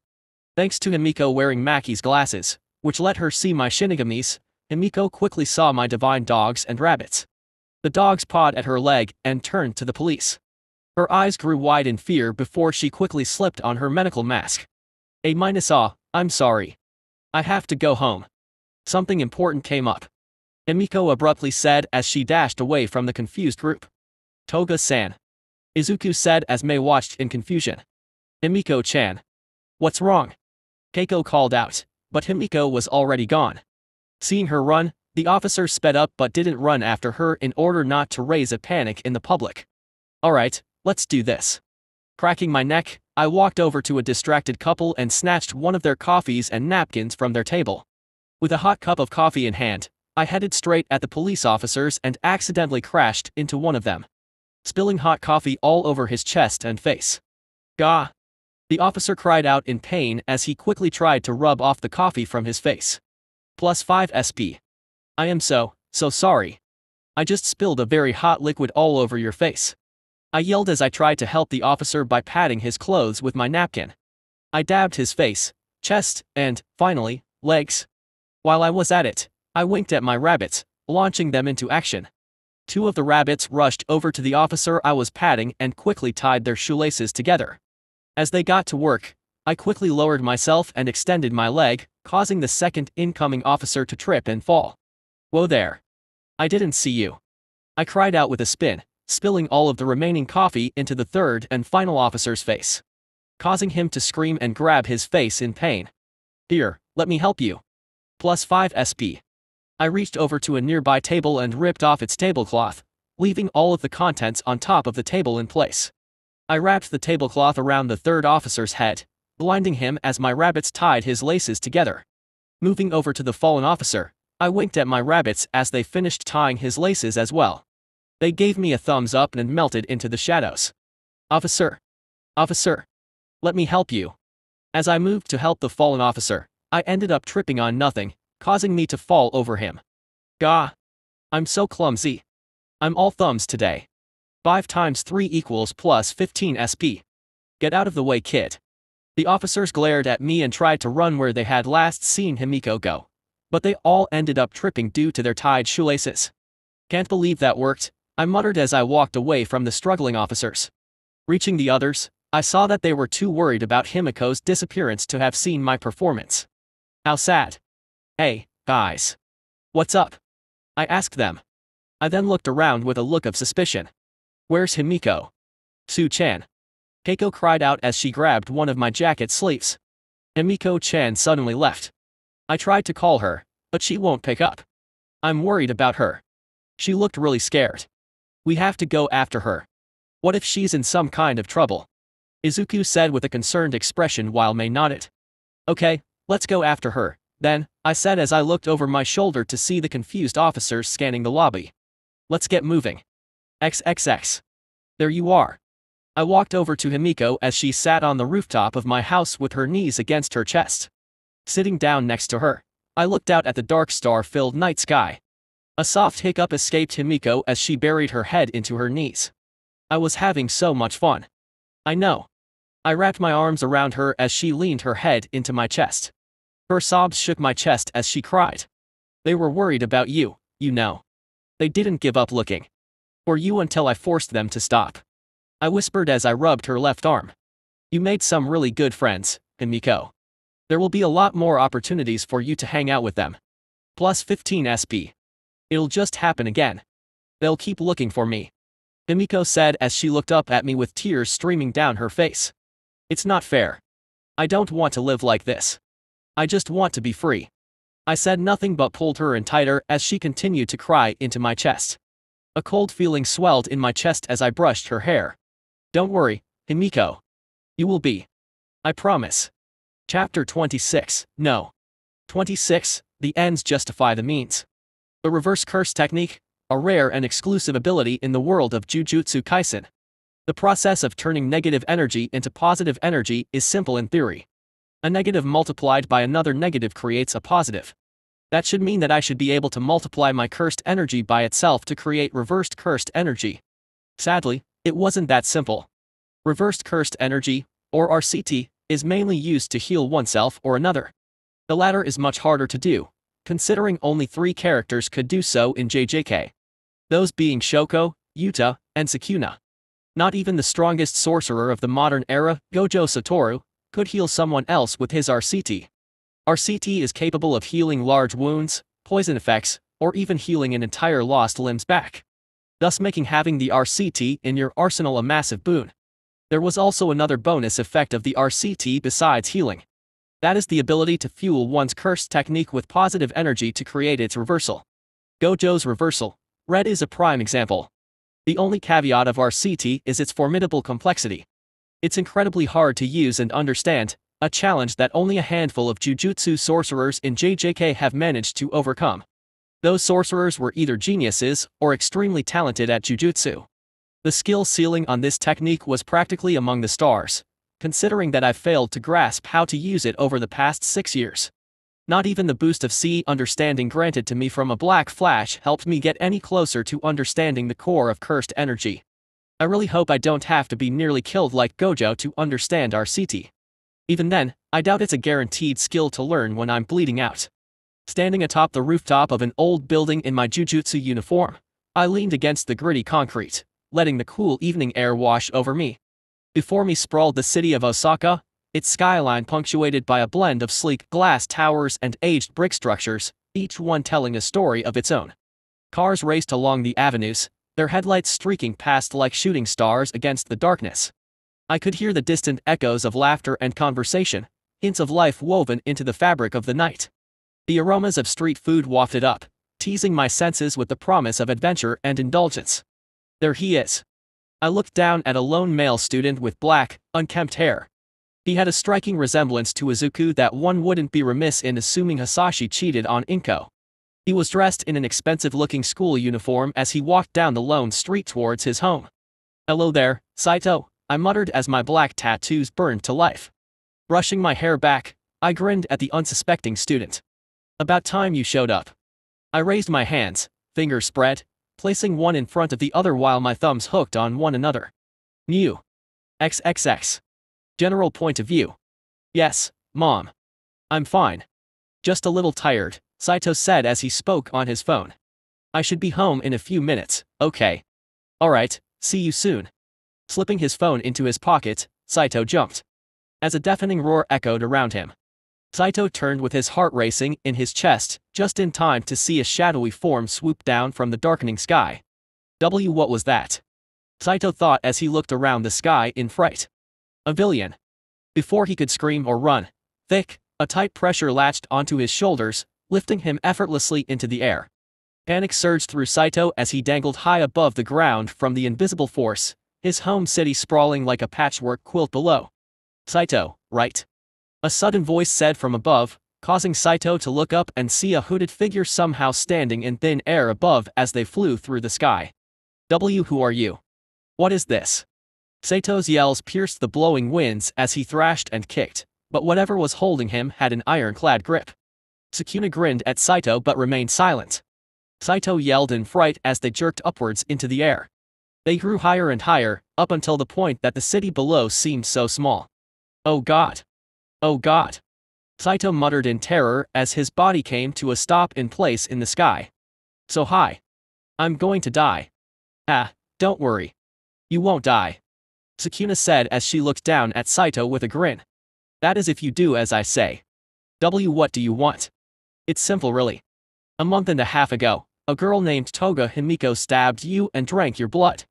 "Allegedly," Sukuna said as his voice turned cold and uncaring, a far cry from the playful tone he had before. "You're going to drop all charges against her, and you're going to tell the police that you attacked her." Acting in self-defense, she defended herself with a box cutter she found on the ground. "There was a struggle, and you ended up stabbed. Toga then tried to help you, but it was misinterpreted as her drinking your blood by a scared and confused onlooker." "What? That's not what happened. That's psycho minus." Saito was interrupted when his left shoulder was suddenly released, causing him to yell as he swung around from solely his right shoulder. His old stab wound burned to life, sending pain through his chest. Sato's eyes turned down to the city below, and fear began to squeeze his throat. "Don't drop me. Help!" Saito screamed as tears streamed from his eyes. "Tell me, Saito. What happened that day you were stabbed?" Sukuna said coldly with his hands in his pockets. "I suggest you be honest." Sato's eyes grew wide and finally closed with resignation. I attacked Toga-san. She was scared and defended herself. She stabbed me in self-defense. It was my fault. Not hers." Sasayaka-chan was confused about what she saw that day. "Toga-san was trying to help me. Not drink my blood. That's what happened." "Good, very good. Now that your memory has been refreshed, I suggest you talk to the detective in charge of your case and enlighten him about what actually happened. Is that understood? Sukuna said as Saito felt the invisible force on his right shoulder begin to loosen. Yes. Yes, I understand. Excellent. Oh, and Saito. Sukuna leaned down to peer at Saito with a steady gaze. Don't think about telling anyone about this or going back on your word. Because I will find you and your family. Trust me, you don't want that to happen. Saito looked away from Sukuna's terrifying, cold eyes and nodded. His cries overtook his ability to speak correctly. I'm glad you understand. Now, let me take you home. I'm sure you don't want to keep that dear mother and that sweat little brother of yours waiting. Sukuna said as they began flying through the now night sky. Don't worry about Soyaka, her story will match yours. Trust me. XXX. General point of view. Detective Ige Yoichi slumped into his worn-out armchair, the kind that had molded to his body over the years. His gray hair, once full, was beginning to thin at the temples. His once bright eyes now seemed dulled, with dark circles forming beneath them as he looked around his home. The faint light from the street lamp outside cast long shadows in the dimly lit living room, where the clock ticked away in a steady rhythm. Yuichi's coat was crumpled on the floor. He surveyed the room, a mix of unwashed coffee mugs and scattered case files cluttering the coffee table, each one a testament to the relentless grind of his job. The harsh memories of the day, crime scenes that haunted him, the grief-stricken faces of victims' families, flickered through his thoughts like an old film reel. He sighed, rubbing the back of his neck, trying to ease the tension coiled there. Standing up, Yuichi passed his coffee table, where several past-due medical bills sat alongside a framed picture. The picture was of Yuichi, a brown-haired woman, and a little girl hugging a teddy bear. The picture was what one could call the perfect family. Stepping out to his balcony, Yuichi pulled out a box of cigars and slid out a stick. Lighting it with a small, engraved lighter. Yuichi placed the cigarette in his mouth and took a long drag. Each minute felt like an hour, each hour a lifetime. Yuichi recalled the nights they used to spend together, reading his daughter her favorite stories as she snuggled close, her giggles echoing through the house. Now, all he could do was pray for her recovery, reliving moments of joy that seemed so distant now. Thinking of his sick daughter, Yuichi felt a growing headache. What if the doctors couldn't find the right treatment? What if? No, I can't let myself think that way. Yuichi thought as he rubbed the bridge of his nose. Having finished his current cigarette, Yuichi pulled out another. Just as he was about to light it on, the lights within his house turned off. Looking over his shoulder through his glass sliding door, Yuichi froze. He then took a deep breath to calm himself and walked inside. Calm down. I must have forgotten to pay the electric bill. Yuichi thought as he walked over to the light switch on the wall. Flipping it, he froze when he saw a hooded figure sitting on his recliner, the framed picture of his long-dead wife and daughter in his gloved hand. Glancing over where he left his service weapon, Yuichi began to slowly slide over to it. Don't, Sukuna said as he placed the frame down on the recliner's armrest. You'll be dead before you get anywhere close. Who are you? Yuichi hissed, his nerves firing. Despite his fear, he kept himself calm. His decades worth of police experience kicked in. What are you doing in my home? Sukuna ignored him in favor of lifting up one of his newest case files. Yuichi recognized it immediately, it was the Toga family case. I'm here to talk to you about this. You will come upon a sudden breakthrough with the case tomorrow. Shuji Saito and Emiko Soyuka can no longer continue the lie, and they will finally tell the truth about what happened that night when young Saito attacked Toga Himiko. I believe their confessions will finally close the case.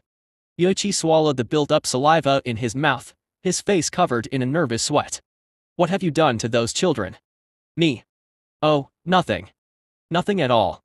I merely suggested they come clean. Embrace the truth. Sukuna said as he rose to his feet. Yuichi noticed the black tattoos on his lower face. Your job, detective, is to use their confessions to clear Toga Himiko's name. Drop all of the criminal charges on her. You're asking me to twist the truth. Cover Toga Himiko's crimes. Yuichi grits out, his hands clenched into fists. I refuse. Sukuna grinned at his response as if expecting it. He then reached into his jacket pocket and brought a smartphone. On the screen was a video. A live video. Yuichi's eyes slowly grew wide in terror as he saw the live feed on the phone. The video was of someone recording his sleeping daughter in her hospital room from outside her private room. The video then shifted to show a masked person looking down at the camera before moving back to the young, sick girl. "This is your daughter, right? I'm sorry to hear about the cancer. It's just not fair," Sukuna said as he tossed the phone at Yuichi. The man quickly caught the device, his face contorted in fear and worry. Kyushu University Hospital. A very good hospital. A very expensive hospital. Sukuna walked over to the coffee shop where several unpaid bills were sitting. He then threw down a photo of Yuichi talking to several tattooed men. "Now, why would a highly decorated detective like yourself be seen talking to the local yakuza? I borrowed money from them," Yuichi said in defeat as he slowly fell to his knees. "I was there to pay off some of my debt." Slam. Yuichi jumped when a black duffel bag full of several stacks of 10,000 yen bills was dropped on his coffee table. "There. Your debt is paid," Sukuna said as he looked over at Yuichi. "There will even be enough left to pay off those pesky hospital bills for your little girl. Maybe even some for her university tuition. Why are you doing this?" Sukuna said nothing and walked over to stand beside Yuichi. Sukuna then grabbed the top of his hood and pulled it back to reveal his young, tattooed face. "You know who I am. Yes. Those tattoos. Those clothes. You're him. You're Sukuna. At novel banadat. Correct. You do know what me showing you my face means, don't you?" Yuichi looked away from Sukuna's cold, expressionless face and nodded. The seasoned detective knew what Sukuna was implying. Now that he knew what he looked like, Yuichi and, by extension, his daughter's lives now belonged in the hands of this competent and dangerous individual. Detective Ige Yoichi was now in Sukuna's pocket. "I do. Good. Now, here's what you're going to do for me. XXX. Shimizu suit a point of view." I slid down a brick wall in some dirty alleyway with a groan. I yanked my hood off my head as my tattoos melted away. I rubbed my eyes with the back of my forearm and let out a long sigh. Damn, that was harder than I thought. I, of course, had no real intentions of hurting any of the people I threatened tonight. It was all a big bluff in the guise of the threat of bloody murder. Yes, a bluff. While I may have gone a bit overboard with Saito, my whole plan relied on him following through. His confession was pivotal for the case to be thrown out to ensure Himiko's freedom. While I did feel a bit bad about turning him into the attacker and possibly ruining his life, I quickly didn't care. Himiko came first. That meant I had to put the fear of God into him. When it came to threatening Sayaka, the girl who witnessed Himiko drinking from Saito like a cup of juice, I kinda ended up making her cry. Like a lot. Damn girl was an ugly crier. But at least I knew she wouldn't talk. Threatening to burn her house down with her and her family inside was rather effective. I was worried things were going to get dicey when it came to the detective. Thankfully, my carefully crafted plan worked to get him in my back pocket. Sure, it cost me a bag of cash and beating up a crew of Yakuza, but it was a long-term investment. He would be my prime source of information when it came to the police or any ongoing investigations with the heroes. Hopefully, my money would help his kid. Oh, look. I do have a heart. As insurance, I had a crow watching each of them just to be safe. Despite not completely agreeing with my evil methods, I couldn't disagree that they were effective in getting my chess pieces to move where I wanted them to. The only piece left was to take down the king piece. The king piece being Himiko's parents. This time, however, I was rather excited about threatening them. Depending on how they reacted, I wouldn't be opposed to actually going through with my threats. Now then. I pulled out my phone and looked up the Toga family name. Where to start? Chapter 27, No.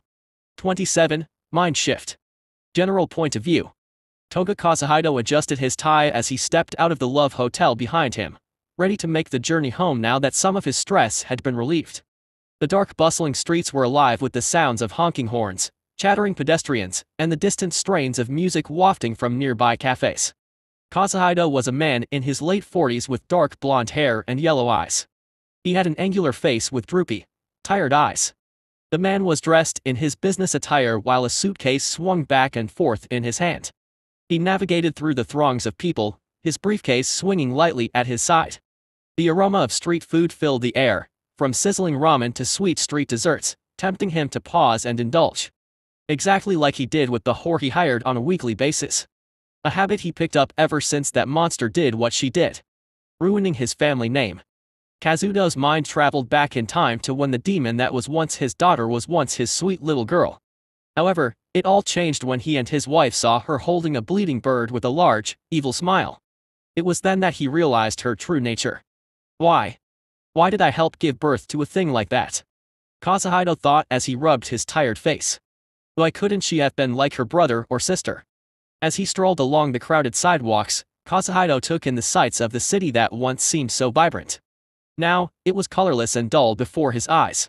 The muffled sounds of distant traffic faded as he turned into a dimly lit alley, seeking a shortcut to his car.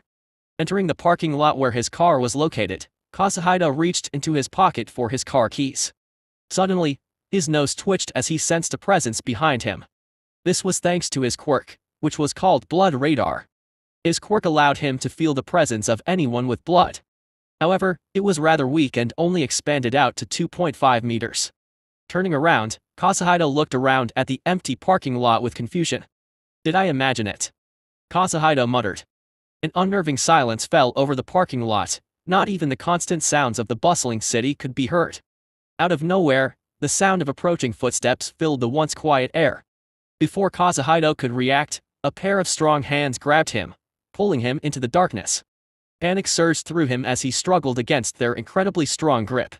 But before he could yell for help, a cold liquid material slithered over his mouth before solidifying, silencing him. He caught a glimpse of the figure above him. It was a black hooded individual dressed in a white, high-collar shirt.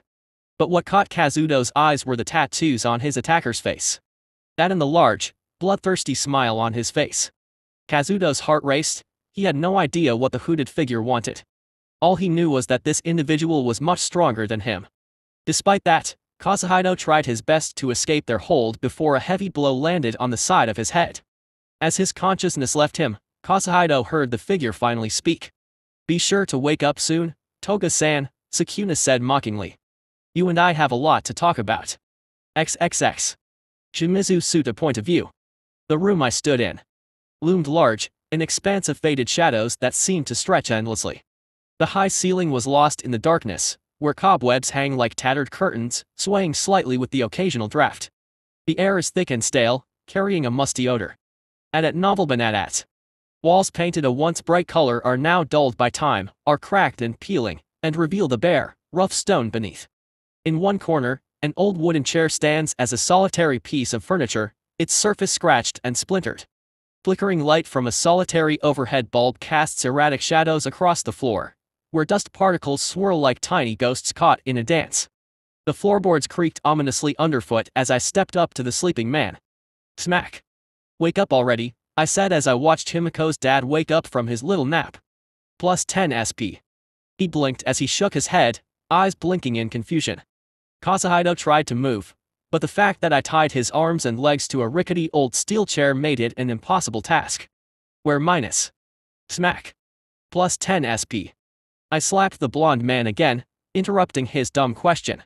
Kazuhito grunted and spat out some blood onto the dirty floor from the force of my slap. He turned to me with fear in his eyes as I stood still and continued to stare at him. There were no words. No sounds made between us. Just silence. Gus Fring, Walter White, Anton Chigurh, Tywin Lannister, and many more were the characters I channeled for the more sinister parts of Sukuna's personality I used during my nightly escapades. Who knew wasting so many hours of my past life watching so many movies and TV shows would come in so handy? Please, I have a wife and children minus. Smack. Plus 15 SP. How funny, I said in a low voice.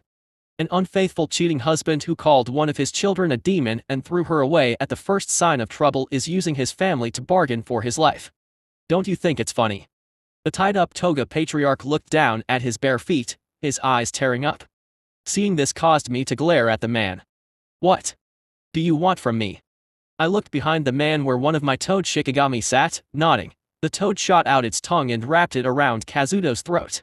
The man grunted as he was pulled back to the point where the chair he sat on tethered back and forth from its back legs.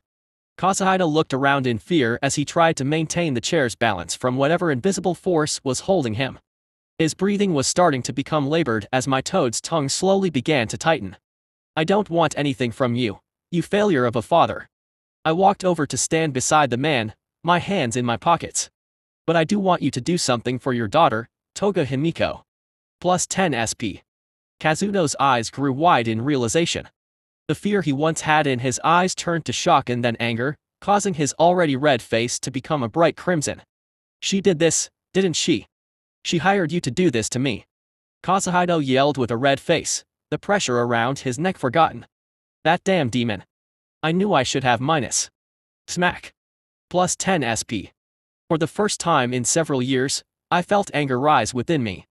To see what should have been Himiko's loving father yelling out her name as a curse caused me to grow cold. I was extremely tempted to put the man down like the rest of those rabid dogs I've encountered. It would be so easy. Just one quick twist of my wrist. But I controlled myself, even if this human trash deserved to die in my eyes. He was still Himiko's father. And I didn't want to hurt my friend by killing her father. Say another word about her, and I'll show you what an actual demon looks like. Do you understand? As I spoke, I had several blood tendrils slither out of my back. Their sharp ends slithered close to Kazuto's face, ready to slice him to shreds. That clear. The blond man's terrified eyes watched the sharp blood tendrils dance around in the air. With a quick nod, the man closed his eyes as if that would save him from his fate. Plus 10 SP. See crystal. Good. Very good. With a silent command, my toad Shinigami released Kazuhito, causing the man to cough and for his chair to land on all fours. I ignored the frightened man and retracted my blood back into me. Your daughter will soon be cleared of all her alleged crimes, I said calmly, my words sending a look of disbelief on Kazuto's face. Any and all charges against her will be dropped, and her innocence will be established. She will be able to return to society to live her life as she pleases. Plus 15 SP. What? How is that possible? Himiko attacked and nearly killed her classmate. Kazuhito was confused and in disbelief. What you think doesn't matter. The fact remains that Himiko will be able to go home without fear of being arrested. I said before bringing out several forms from within my jacket. But she's not going home to you and your family. No, she won't have anything to do with you all anymore. Kazuhito looked at the papers I dropped on his lap with confusion. As he read the documents, his eyes grew wide. Plus 10 SP. Are you serious? I am. I then reached over to release his right arm. With his writing arm free, I held out a pen with a threatening expression. Now sign. XXX. My mind feels fuzzy. I rubbed the side of my head. I leaned into my couch, still dressed in my jujutsu uniform, as I sat in my dark living room. Zeiko sat on the couch beside me, his teary face looking at me with confusion, while an orange folder sat beside me. It was around 2 in the morning, and all the lights in my house were off, leaving my surroundings in darkness. The only light that illuminated the room was the moonlight that flooded the room from the open shoji door that led outside. My actions from tonight and the past few nights were starting to weigh on me. While my actions from the past week weren't as bad as the ones I've done during the last 2 years, which involved me hunting and killing the worst of the worst, they stood out more due to the fact I acted against innocent people. Except Himiko's dad. Fuck that guy. Did I do the right thing? I asked myself. Maybe there were other ways. Was what I did right? Of course not. I thought I would be okay with being the bad guy in order to help Himiko. To play into the role of Sukuna in order to free her, no matter the cost. But after everything was said and done, I found myself having second thoughts on whether or not I did the right thing. How annoying. Why is this so complicated? A pair of soft footsteps caused me to leave my conflicting thoughts. Looking behind me, I saw Himiko walk into the living room. Her hair was a loose mess, and she was dressed in an oversized shirt. She was rubbing one of her eyes as she walked over to me, causing me to discreetly slide the orange folder under the couch. Seeing that, Zeiko slid off the couch and slithered over it. Sukuna-kun. Himiko said with a yawn. Her eyes focused on me and quickly grew wide in concern. What's wrong? Did something happen? Oh. No, why do you ask? I said and plastered a smile on my face as I leaned on the couch. What are you even doing up? Himiko said nothing but continued to walk around the couch. Once in front of me, she sat down on the couch and shuffled over until her body was pressed onto mine. I blinked in confusion as she wrapped her arms around my shoulders and then pulled my head onto her chest with a small smile. When I was younger, Himiko spoke as she rubbed my hair. There were days when I was really sad and lonely. I wanted my mother to hold me just like this. To make it all go away. But she never did, not since. That day. I said nothing as she continued to pet my hair, my earlier thoughts melting away. Well. Do you feel better? Himiko asked me softly as she continued to hold me. Yeah. I think so. Plus 15 SP. I'm happy to hear that, Himiko said as she leaned her head on my own. I don't want to see the people I love look so sad, so whenever you feel down, I'll hold you just like this, okay? Love. I smiled in amusement as I sat up from her hold.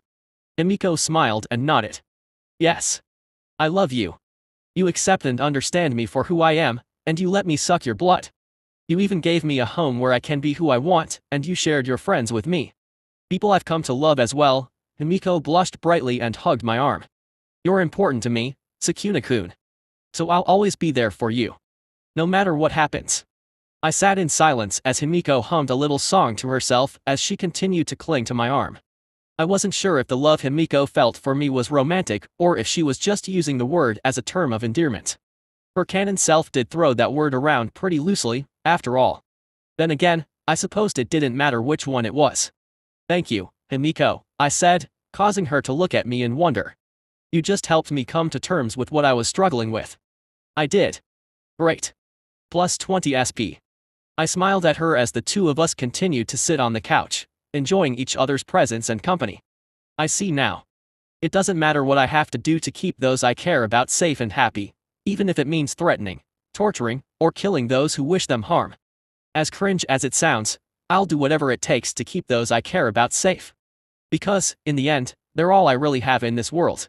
Chapter 28, No. 28, A Glimpse. General point of view. Several of Japan's pro-heroes were gathering together in a large meeting room. Among them were Eraserhead, Crust, Midnight, Edgeshot, Bastionist, Mirko, and finally, Ingenum.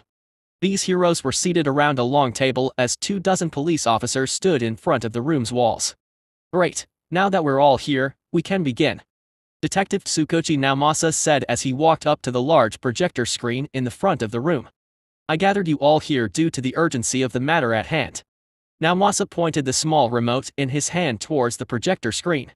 With a push, the projector came to life and displayed a blurry image of a hooded individual jumping from the rooftops of an undisclosed city. Eraserhead eyed the elusive figure he had spent the last year trying to track. Sukuna. That cheating bastard. Mirko yelled with her arms crossed as she glared over at the image. Just wait until our rematch. I'll kick your ass. Easy there, Mirko. Midnight teased as she leaned back on her chair. It's just a picture. I know that, damn it. Yes, as some of you are already aware. The individual in this picture is the villain known by many as Sukuna, the King of Curses. Naomasa said as he clicked his remote again. The image changed to another image of Sukuna but from a different angle. It was zoomed in to show off the bottom half of Sukuna's tattooed face, but due to the distance this picture was shot, the image was extremely blurry. Naomasa looked away from the image and addressed the assembled heroes. What we initially thought was a lone vigilante has quickly changed to become a dangerous murderer. He is now a suspect in several murders and assaults, making him a person of high interest to law enforcement. It appears that wherever Sukuna goes, violence and bloodshed follow. In just a short year, he has caused multiple deaths and has hospitalized those he chooses to spare. My sources indicate that the entire underworld of Japan does their best to avoid him. I don't understand. Ingenum, otherwise known as Ida Tensei, said. What is his goal? There must be a reason why Sukuna is doing all this. Do the police have any leads as to why? At the moment, Sukuna's actions are unknown. There doesn't seem to be any rhyme or reason for his violent actions. Naomasa said with a troubled look. That makes him unpredictable and extremely dangerous. Indeed. Crust nodded his head before turning to an annoyed Mirko. However, what bothers me about Sukuna is the fact that Mirko here fought and lost to him. I would have thought that such a killer like him would have ended her life or even injured her to the point of retirement. He got a lucky shot, that's it. Mirko shot up to her feet with an angry look. The only reason I lost to that damn bastard was due to that cheap trick at the end. Regardless, Sukuna could defeat a pro-hero of Mirko's caliber. Bastionist said as he brushed his hair to the side. That makes him extremely dangerous. He's no longer some small-time vigilante, criminal, or thug. He is a lethal villain. Tell us, Mirko, about your fight with him. What quirk does Sukuna have? Everyone turned to the bunny-themed heroine as she sat back down with a thoughtful expression. That's the thing, Mirko said as she crossed her arms under her chest. I'm not sure. During our fight, he mainly stuck to using that super durable staff. From our fight, Sukuna has incredible strength, speed, reflexes, and martial arts skills that let him keep up with me. But in the end, he made this odd hand motion, and I suddenly felt my instincts yell at me to run. And before I could get away, something grabbed me. What do you mean by something? Edshot asked as he looked over at Mirko with curiosity. It's hard to describe, Mirko said, rubbing her hair in frustration. It felt like an invisible force grabbed me and held me in place. My instincts were screaming that I was in extreme danger as if I were trapped in the jaws of a powerful predator. But before I could even attempt to escape, Sukuna charged at me and knocked me out with one punch. Mirko finished her account, feeling a mix of shame and anger. So we have a highly skilled killer with an unknown quirk that can freeze someone in place. Eraserhead said with a sigh. We're not in a good spot. Indeed. Now Masa nodded as he looked out at everyone in the room. Despite that, we can't continue to let Sukuna do as he pleases. We have to bring him to justice. While I hate to admit this, Midnight said, gaining everyone's attention. Despite his methods, Sukuna's actions have caused the crime rate to drop 15% over the last year to today. Now, I'm not saying what he's doing is okay. No, he's a killer, and he needs to be stopped. But at the same time, his mere presence is becoming a deterrent for criminals and villains alike. That's because the criminal underworld knows that Sukuna won't hesitate to kill them. That's not a deterrent. That's fear. And fear shouldn't be what stops evil or crime from occurring. Bastionist said as he leaned forward on the table. Sukuna must be stopped and charged for his heinous crimes. There will be no exceptions. Still, Eraserhead said with a sigh. Sukuna is also a large part of why several dozen kidnapped children have been able to go home. These motivations make no sense. Even so, Janist is correct. Sukuna is now one of our top priority targets, now Masa stated as he accepted a stack of folders from one of his officers. He began passing the folders around to the gathered heroes. These contain all the information my team and I have gathered on him. For now, I recommend that anyone who encounters Sukuna immediately call for backup. He is not an opponent to be faced alone. I believe our best chance for victory is through a coordinated attack involving many pro-heroes working together. Midnight leaned over to the rabbit-themed hero. He's talking about you, Mirko. Shut up. Enough. Eraserhead muttered as he received one of the folders. We have a lot to cover. So let's get to work. XXX. Shimizu suit a point of view. In the tranquility of the early morning, I sat cross-legged on a worn mat in the center of my home's dojo. The air was still, carrying only the faint scent of sandalwood from the far-off burning incense. My eyes were gently closed, shielding me from the vibrant world beyond. I took a deep breath, feeling the cool air fill my lungs, then slowly exhaled, releasing any tension that clung to me. Bind it. Bind it. Bind the core of cursed energy. With each breath, I focused on the rhythm of my chest rising and falling, allowing thoughts to drift like leaves on a gentle stream. I acknowledged them without judgment, letting them come and go, inviting a sense of calm to envelop me. My mind slowly began to settle like dust after a storm. Turn negative energy into positive energy. As I sank deeper into the stillness, a wave of serenity washed over me, grounding me in the present moment. At the same time, waves of cursed energy danced around my body like roaring flames. Time seemed to stretch, with each minute transforming into an eternity of peace. The sounds of the world outside faded away, replaced by the gentle rhythm of my heartbeat. It was then that I finally saw it. It was a flicker, barely a second. But I finally saw it. The core. The core of cursed energy. But as fast as it came, it quickly disappeared just as I was about to reach out and grab it. Shit. I fell back to my back and looked up at the star-filled night sky. I was so close. It was right there. Damn it all. Still, despite my failure to grab the core of curse energy, I was still extremely happy to finally have gotten a glimpse of it after several months of meditation to reach it.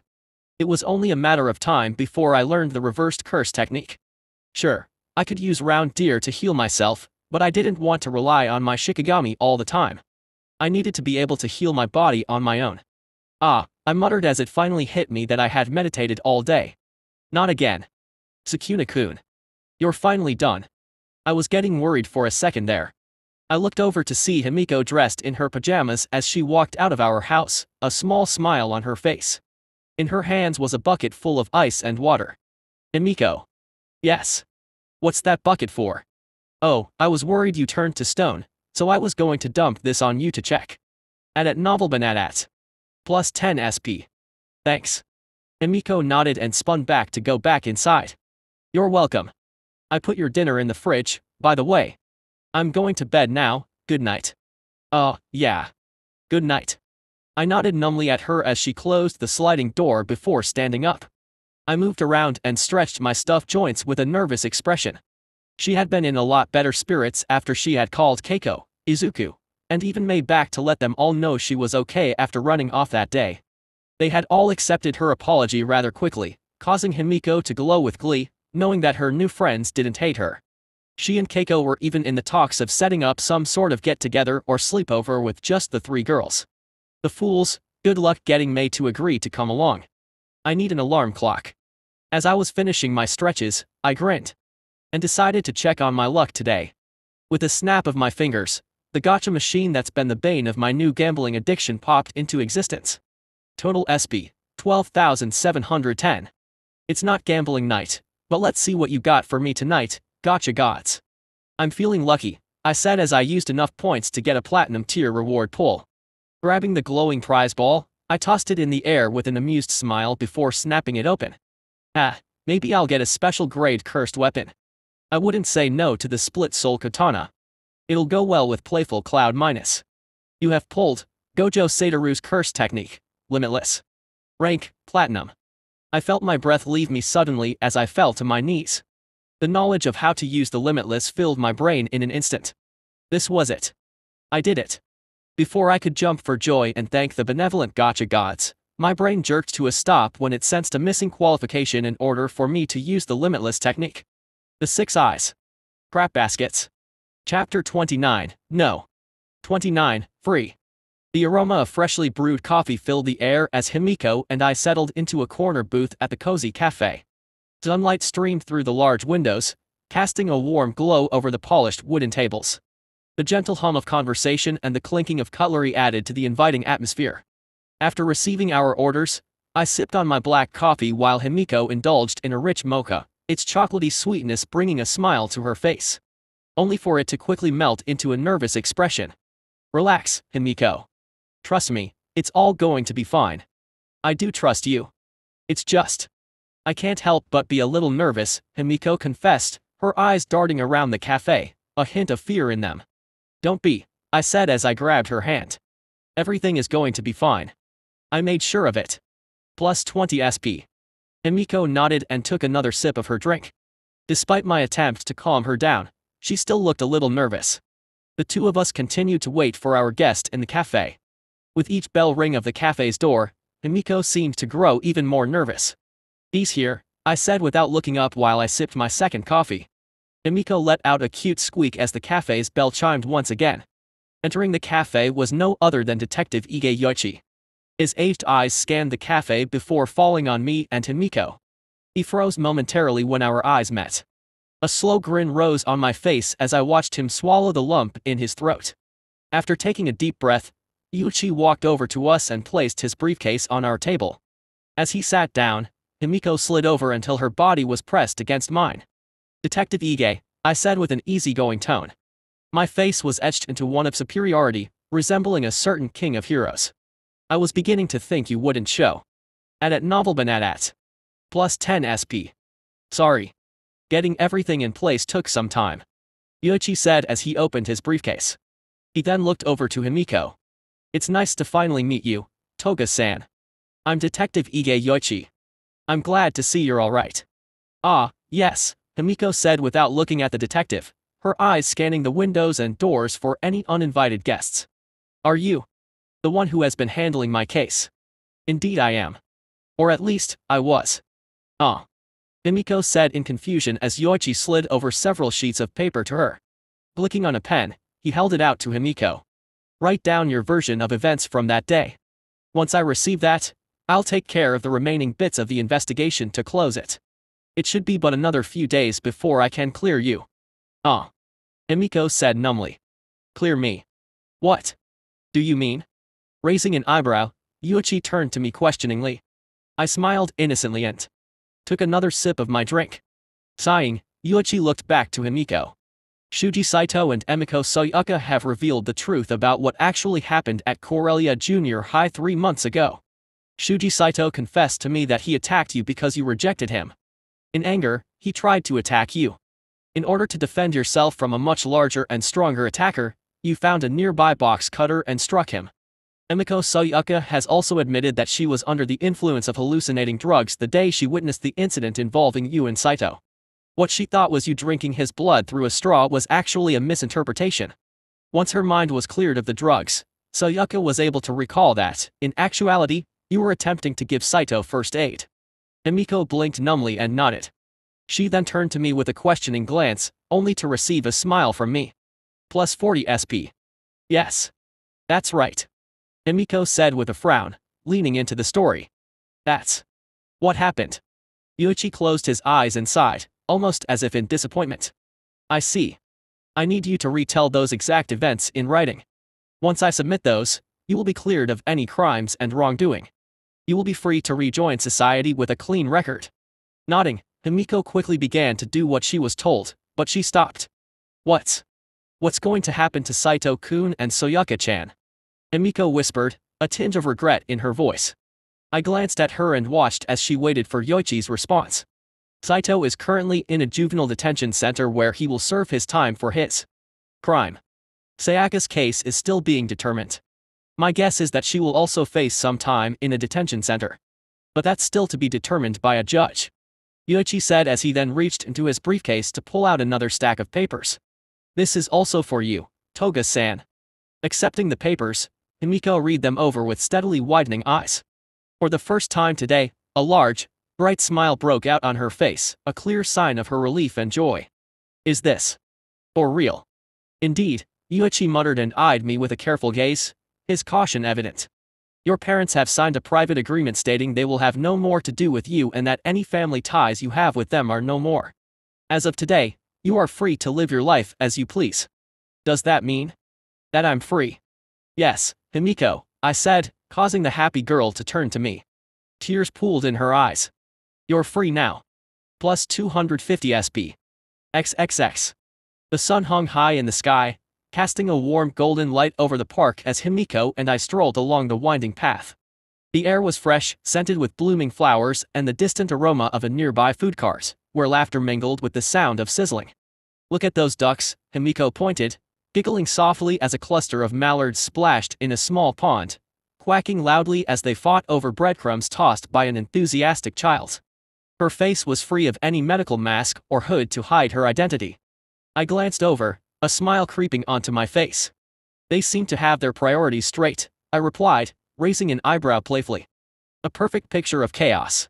As we walked, the leaves danced gently in the breeze, creating a soft rustle that blended harmoniously with the distant sounds of children playing. The park was alive, couples were sprawled out on blankets, families were playing catch, and joggers zipped past, their feet thudding rhythmically against the path. You know, Himiko said thoughtfully, her cat-like eyes cloudy as she took in our surroundings. The world around us feels so magical right now. It feels like the world is slowing down just for me. I nodded, my gaze lingering on her as she sauntered with her hands behind her. Is that so? Makes you appreciate the little things, doesn't it? Yeah. Exactly. We continued walking side by side, her fingers brushing mine occasionally. Himiko took a deep breath, feeling the warmth of the sun on her skin. I'm so happy I met you, she abruptly said, glancing up at me. It's thanks to you that my life's changed so much. I can finally be me. I shook my head and watched as an older couple walked past us, hand in hand. You don't have to thank me. I just did what I had to do to help my friend. Now, you can go back to school or do whatever you want. The sky's the limit. Plus 30 SP. Himiko's perpetual blush grew brighter, and she nodded as we approached a small gazebo surrounded by vibrant flower beds. As we stepped inside, her eyes lit up. Let's sit for a while, she suggested, gesturing to the weathered wooden benches. Sinking onto the bench, we shared a comfortable silence, watching the world around us. Children's laughter echoed in the distance, and for a moment everything felt just right. I turned to her, my expression softening. Despite my brain telling me to shut up and enjoy the silence, a part of me wanted to open up. You know, I really enjoyed these silent moments with you, Himiko. It's nice. Growing up, I used to be all alone after Keiko left. So having someone else to share the silence makes it a little easier. Himiko smiled, her heart fluttering at his words. Me too, Sukuna-kun. It's nice to just be here. Together. Plus 50 SP. The two of us sat in silence as we watched the world around us without much care for anything. Suddenly, all the terrible things I did to get to this point felt extremely worth it. Seeing Himiko's relaxed smile, I knew I would do it again. Hey, Sukuna-kun. Yeah. Can I continue to live with you? Himiko whispered, a tinge of nervousness in her voice as she slid closer to me until our shoulders were pressed together. Of course. You can stay as long as you want. Plus 100 SP. Okay. Then I'll stay with you forever then. At her response, I found myself chuckling. She seemed offended by my laugh, but she quickly joined me. For the first time since my parents died, I felt a part of my heart and soul regain itself. Chapter 30, No. 30, Gambling Night. Nestled atop Mount Mitsuman in the Chichibu Tamakai National Park was the Mitsuman Shrine. It stands as a testament to ancient Japanese spirituality and craftsmanship. This mountaintop sanctuary, often described as one of Japan's most beautiful mountain shrines, offers visitors or tourists a unique blend of natural beauty, historical significance, and spiritual energy. With its rare wolf worship and intricate architectural details, Mitsuman Shrine provides a captivating experience for those willing to venture off the beaten path. Or so this pamphlet in my hand says. While all this was fine and dandy, I wasn't here for all that touristy crap. No, I was here because I heard that this shrine is said to bring good luck to all who visit it. And who needs a boost to their luck stat more than anyone? Well, that's me. The guy RNGesus and the Gacha gods seem to have an issue with. We're all set up, boss. Clona said as he motioned to the table full of offerings and the burning essence sticks. Phase 1 is done. Excellent, I said and raised a walkie-talkie. Team B, how's it going on your end? Over. Team B reporting in. All the wolf statues have been prayed to, and we left plenty of offerings behind. Phase 2 is complete. Over. Clone C said from the other end. I nodded and looked over to the majestic shrine. This location would typically be ripe with locals and foreign visitors, but it was empty due to the dark sky above me. It was around 3 in the morning, meaning there wasn't anyone around to disturb my ritual. Where's Hikari? I called out as I scanned my surroundings. After a few seconds of looking around, I finally found the crow. He was cuddling up next to Crow Kirara. Get over here. TCH. Yeah. Crow Hikari muttered and flew to stand on my shoulder. Why do you need me anyway? Well, if you're anything like your counterpart, you'll be bursting with good luck for me to sponge off.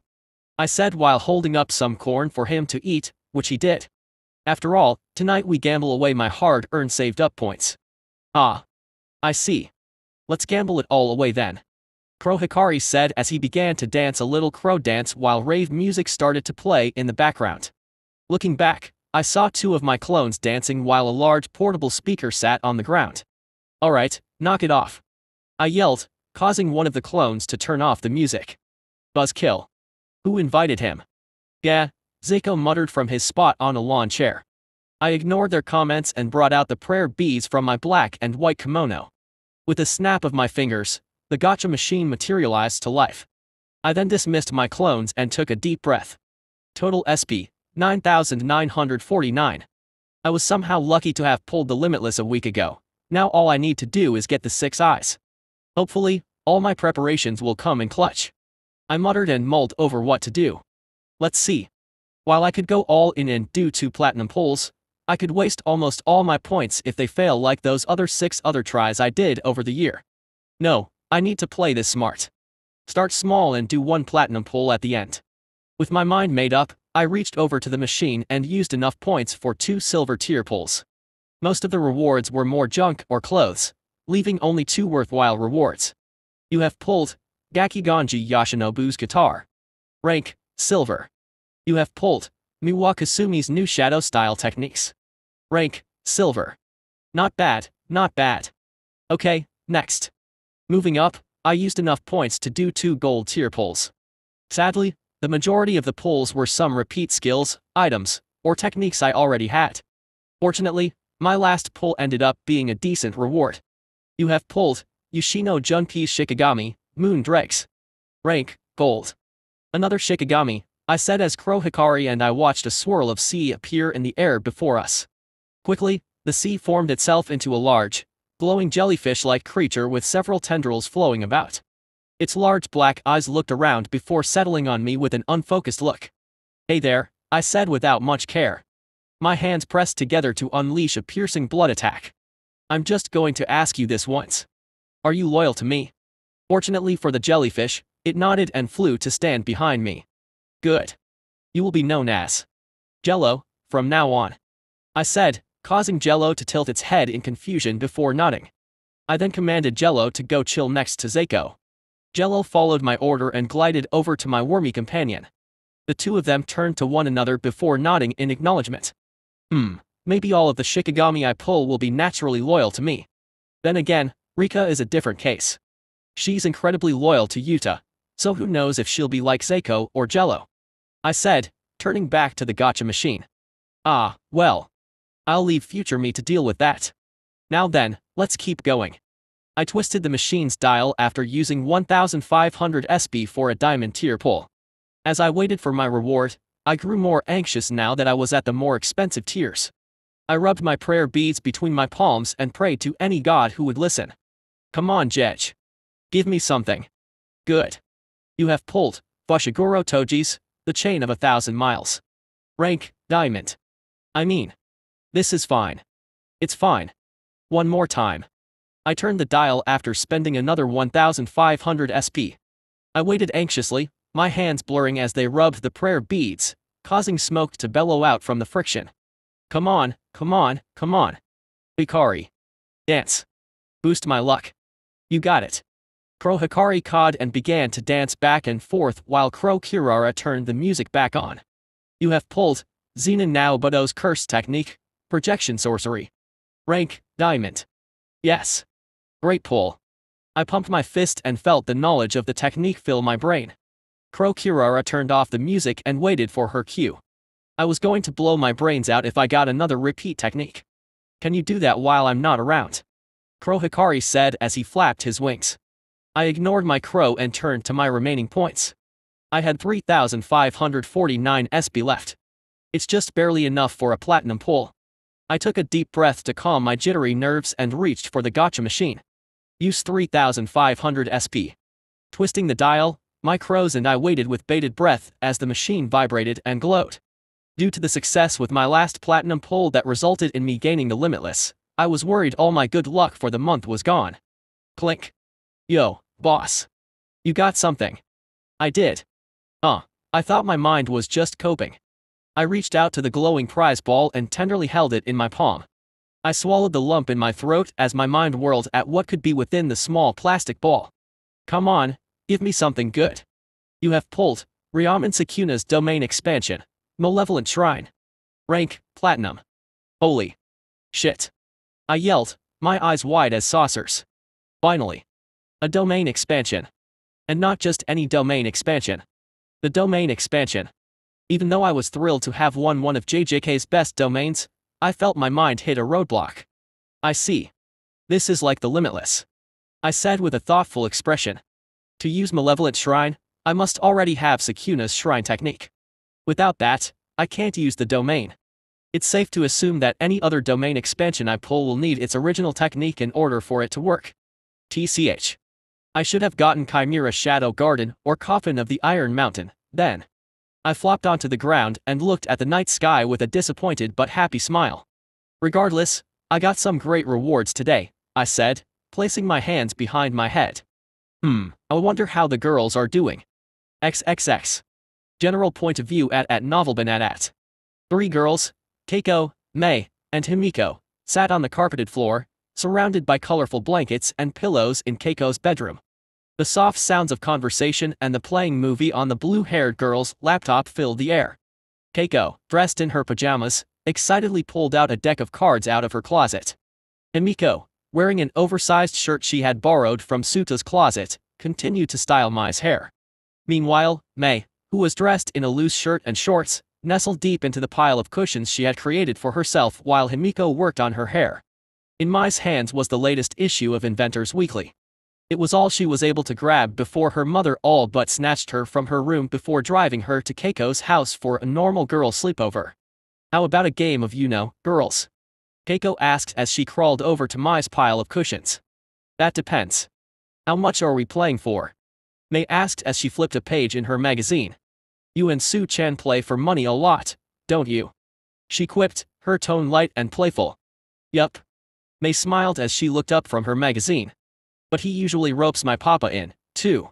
"Oh, that sounds like him." Keiko sighed, turning to look over at Himiko, who was humming. She continued to work on Mai's hair. "Hey, Himiko-chan. I know how Mei-chan met Su-chan, but I never asked how you two met." Himiko glanced up from Mai's hair, a small, warm smile on her face. "I ran into him one night while I was out for a walk. I hadn't eaten all day, and he offered me a meat bun." As she talked, Mai's mouth fell into a small frown, confusing her before she shrugged the feeling away. "We started talking and discovered that we had a lot in common." Keiko smiled knowingly as she looked at both Himiko and Mei. "I see. What a wonderful story. It seems like Su-chan grew to be a lot more generous with age. Back at the orphanage, he wouldn't even think about sharing his stuff with anyone. Well, other than me, at least. That reminds me," Mei said as Himiko stepped away, her work done. Her hair was now styled into twin tails. "You and Suta grew up together, right? How was he like?" Keiko blinked as both Himiko and Mei looked at her with curious expressions. Keiko took a moment to collect her thoughts, her gaze drifting off to a corner of the room, where a small framed picture of her and Suta back from when they lived in the orphanage hung on the wall. "Well, Su-chan was always a bit of a mystery to me when we were younger. All he did was read or draw." Keiko started with a nostalgic smile on her face. "He was the kind of person who would ignore everyone around him, no matter who it was. Even though he didn't seem to care much about anyone, he always kept an eye out for me for some reason," Keiko said as she brushed her left shoulder unconsciously, catching Himiko's eye. "I guess it was because I was quite a handful, more than any other kid. There was one summer when I tried to build a treehouse for everyone. I nearly got some kids and myself stuck in that tree behind the orphanage for hours. But then he showed up and helped us all down." Himiko and Mei smiled softly as they listened to Keiko. "From that point on, he always nagged me to be careful in whatever I did. Su-chan would even share his snacks with me sometimes and tell me some of his made-up stories. He also helped me with my homework when I couldn't figure it out." Keiko paused, a hint of laughter in her eyes. "But he could also be a little odd and overprotective, too. Once, a kid from our elementary school tried to bully me because I didn't have any parents. But then Su-chan showed up and began beating up the boy. He did end up getting in trouble, but he didn't care. It was hilarious and kinda scary at the same time." Looking back at Himiko and Mei, Keiko's happy expression melted into one of sadness. "But a few years back, I was lucky enough to finally be adopted. I was so happy when they told me I would go home with a new family. Only to quickly cry when I realized I'd be leaving Su-chan behind," Keiko said as she quickly rubbed her eyes. He said, "Don't worry about me, damn it. Go on and be happy. I'll be just fine." He always had that bad habit of saying bad words. "After I left, we'd talk on the phone every now and then, but it wasn't the same. I missed my big brother a lot. Keiko-chan." Himiko whispered and crawled over to the now softly crying girl to give her a hug. Mei looked uncomfortable, but she quickly ended up copying Himiko, not too sure what else to do. The three hugged one another as a warm, comfortable silence hung in the room. "Just so you know," Keiko whispered from between her two new but still precious friends. "If either of you do something to him, you'll regret it." "Aw."